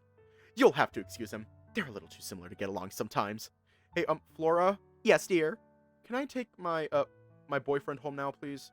Even without looking at him, I could sensed the scowl at the label I'd given him if betrayed by the sound of his tail thumping away happily against the bed. In your condition, I don't think either of you are in any position to drive. Though as far as driving you home, I believe I was headed your way, so we can carpool just fine. Sure, that works. If we're all helping, then I can offer money. You would. I eased back off the bed and felt I had enough strength in my legs to stand. Tyson took it as a sign he'd be able to do the same, but almost collapsed. Held up only because I caught him under his arm. And what will you be offering, Roswell? I believe restitution is in order, no? I'm sorry? An apology? That's all. I have a request for Roswell. Yes? We've been friends for years, but all of this, everything you thought you were doing, everything that felt right, it wasn't. Normal people don't think this way. Friends don't think this way. Things worked out fine this time, by some miracle, but what if they didn't? I was ready to wear that cost. And me? What would you have done or felt if my life was destroyed around me if you killed Orlando, or Haas, or even Tyson? You'd be gone too, but you wouldn't have to survive being sad about them also being gone like I would. Flashes of these very deaths crossed my mind, and I shut my eyes quickly to try and blot them out. Did you really think so little of us that you'd resort to something like that? I don't... Just get some help, Roswell. I know I'm going to need it if what I remember is right. We all need it, but I don't know how to continue from there. I didn't even know if Roswell had been given the medicine yet or not, either. Choice lays before you, Roswell. Get better, be better, or walk alone. Roswell broke and dashed out of the room, Oswald only vaguely reaching out for him as he left. Will he be okay? He will. He's much like his father. Like you mean. Oh, how delightful! I'll ask of you to not taunt me with that. I do not like my secrets being known without my recollection of sharing them. It's fine, I'm sorry. Now, if Flora's willing to drive you home, I believe our business is concluded. Before you go, are you going to tell him, eventually? Someday. Tell him today. That is not your decision to make. I'm his mother. I can do whatever I like when it comes to my son. Unless you're planning on stepping up and taking care of him like you always wanted to. Send David and his boyfriend with an exorbitant amount of money and be done with it. Much like Roswell had done, though rather than in sadness but frustration, Oswald broke and left the room quickly. Hey, I might not get everything that's going on, but Roswell tried to kill us, right? I believe that was the plan, yes, to some extent anyway. I'm sorry. I'm so sorry. Help, both bacons ran away. No! But there's a secret third bacon right in front of us.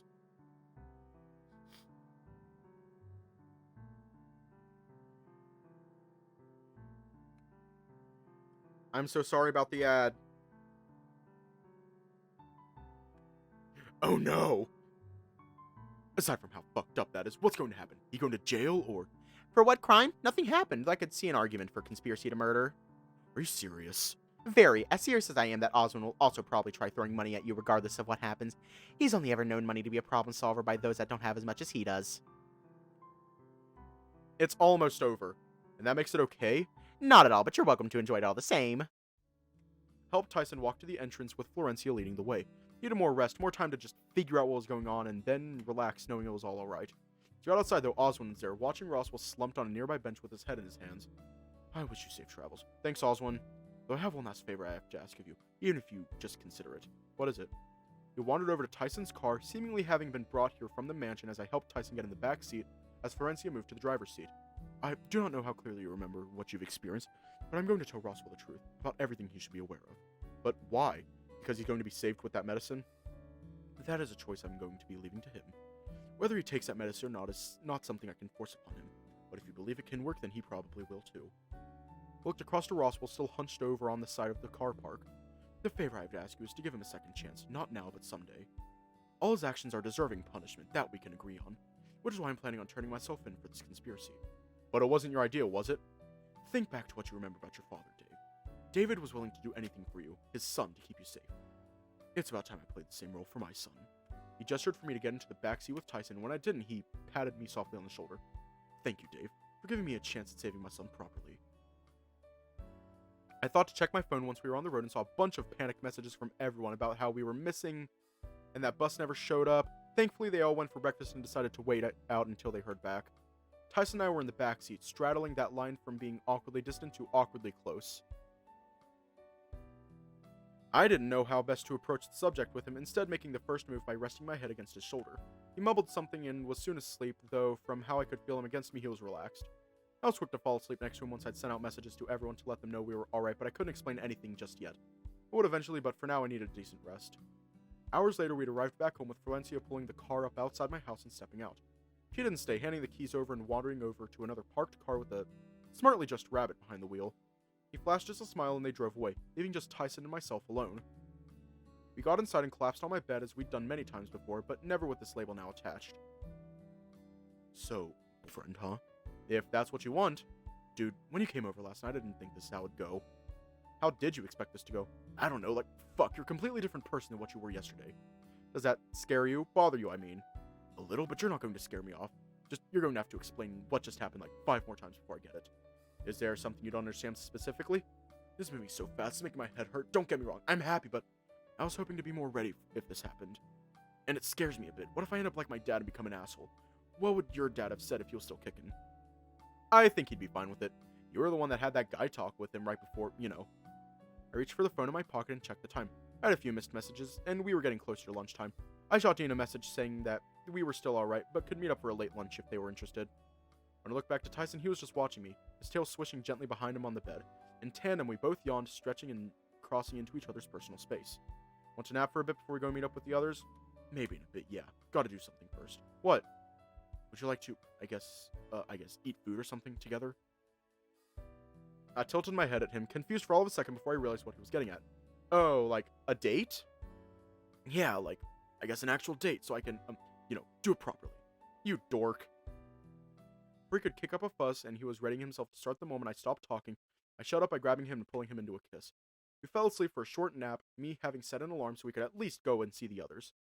When it came time to wake up, Tyson was still out like a light and I went without him.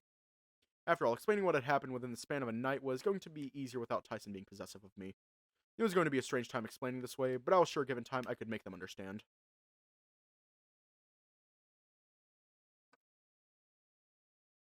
What the fuck? Hey Dean, what do you think this place is going to be like anyway? Oh, dunno. Just nice that we still get to have a vacation. Dave said something about I don't know. But hearing it was okay, I was so relieved the rest kind of became white noise. Rude! Ruffle got thick suddenly and he wanted to make sure he was okay. Did that lead hear the point about him wanting to introduce us to his boyfriend? I wonder what he's like. Better be someone decent and treat Dave right. Hey, don't worry, I'm sure you'll find someone cute to date sometime, Dean.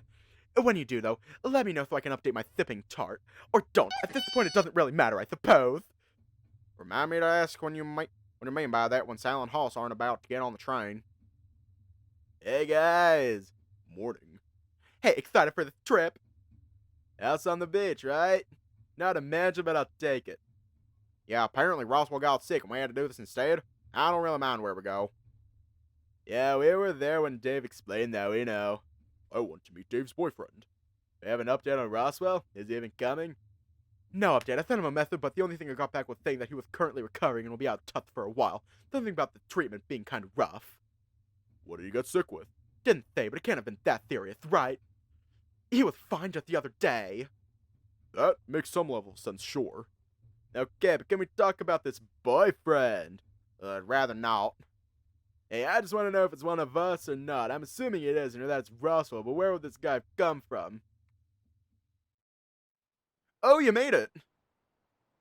Sucks about the mansion, but hey, beach house works out fine. I like to think so, yeah. Also, don't think I've forgotten about that bomb you dropped almost a week ago with this boyfriend of yours. Why are you on my case about it? I expect this from Orlando. You'll meet him soon, though. He's just parking the car. So, yes, I missed my chance after all. He's a good guy, though, right? Chance, but, yeah, he's good. Enough. Meaning that he's trying. He's got my best interests at heart, though. That I'm sure of. But let's go. It shouldn't take that long to park a car. Hey, losers. Make it here all right? What are you doing here? I'm driving you to where we're staying, but it's good to see you, Dean. Huh? What? Dave? Yes? I have a very simple question to ask you. Yes, Tyson's my boyfriend. It's quite a story. I'm sure it is. Shotgun. Wait, hold on. I was going to call shotgun. Excuse me, that's my spot. You're called a bastard, Dave. Hoss, you're in charge of the music. Pick something good. But it's not so bad, Dave. We can sit in the back and explain how all of this happened. Trust me, we're going to need more than just a car ride to cover that story. Let me create a quick save. Right here. No, that's Sal, Tyson, boom. The end. That was quite a story. Yeah, but that's what happened. Everything I remember anyway. Tyson's already heard it all twice over the past week, so, you know. And you're really fine, or getting to be fine, I guess. I think so. A lot of it is just figuring out what's real, what isn't. Tyson's helping, though. I have to admit, he's been very nice. He's getting there, but it's almost like having a guide on my friends. Like, that it's one-sided and just, I don't know, it feels wrong. So you know all of our secrets. Maybe not all, but enough. Not that I'll use them. It's something that I want to live with now anyway. So, what are you going to do? We have another 3 weeks left of this vacation, so I guess just enjoy it. There are parts of my friends I want to help. Like, Tyson needs a friend. Sal's really going through a lot. Same with Dean, same with Haas, really. And me. That's what I wanted to talk to you about next. I know what's going to happen. What's, fated for you next. I haven't thought of a way to get you out of it yet, but I'm trying. If you already know, then unless you think of something, I might take Hoth with me. Just treat it like a second vacation just so I've got the company. Then after, who knows? Yeah, who knows?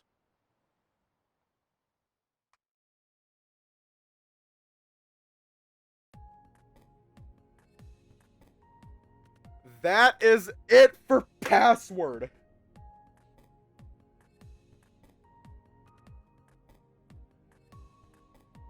Oh my god, thank you for the gifted subs pack. Thank you. Thank you for the subs pack. The gifted subs. Fuck. This was a lot. This was a lot.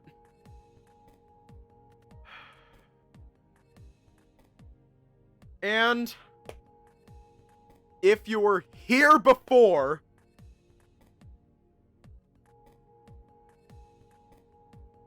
you already know what time it is. You already know what time it is. Stay safe. Have a good night.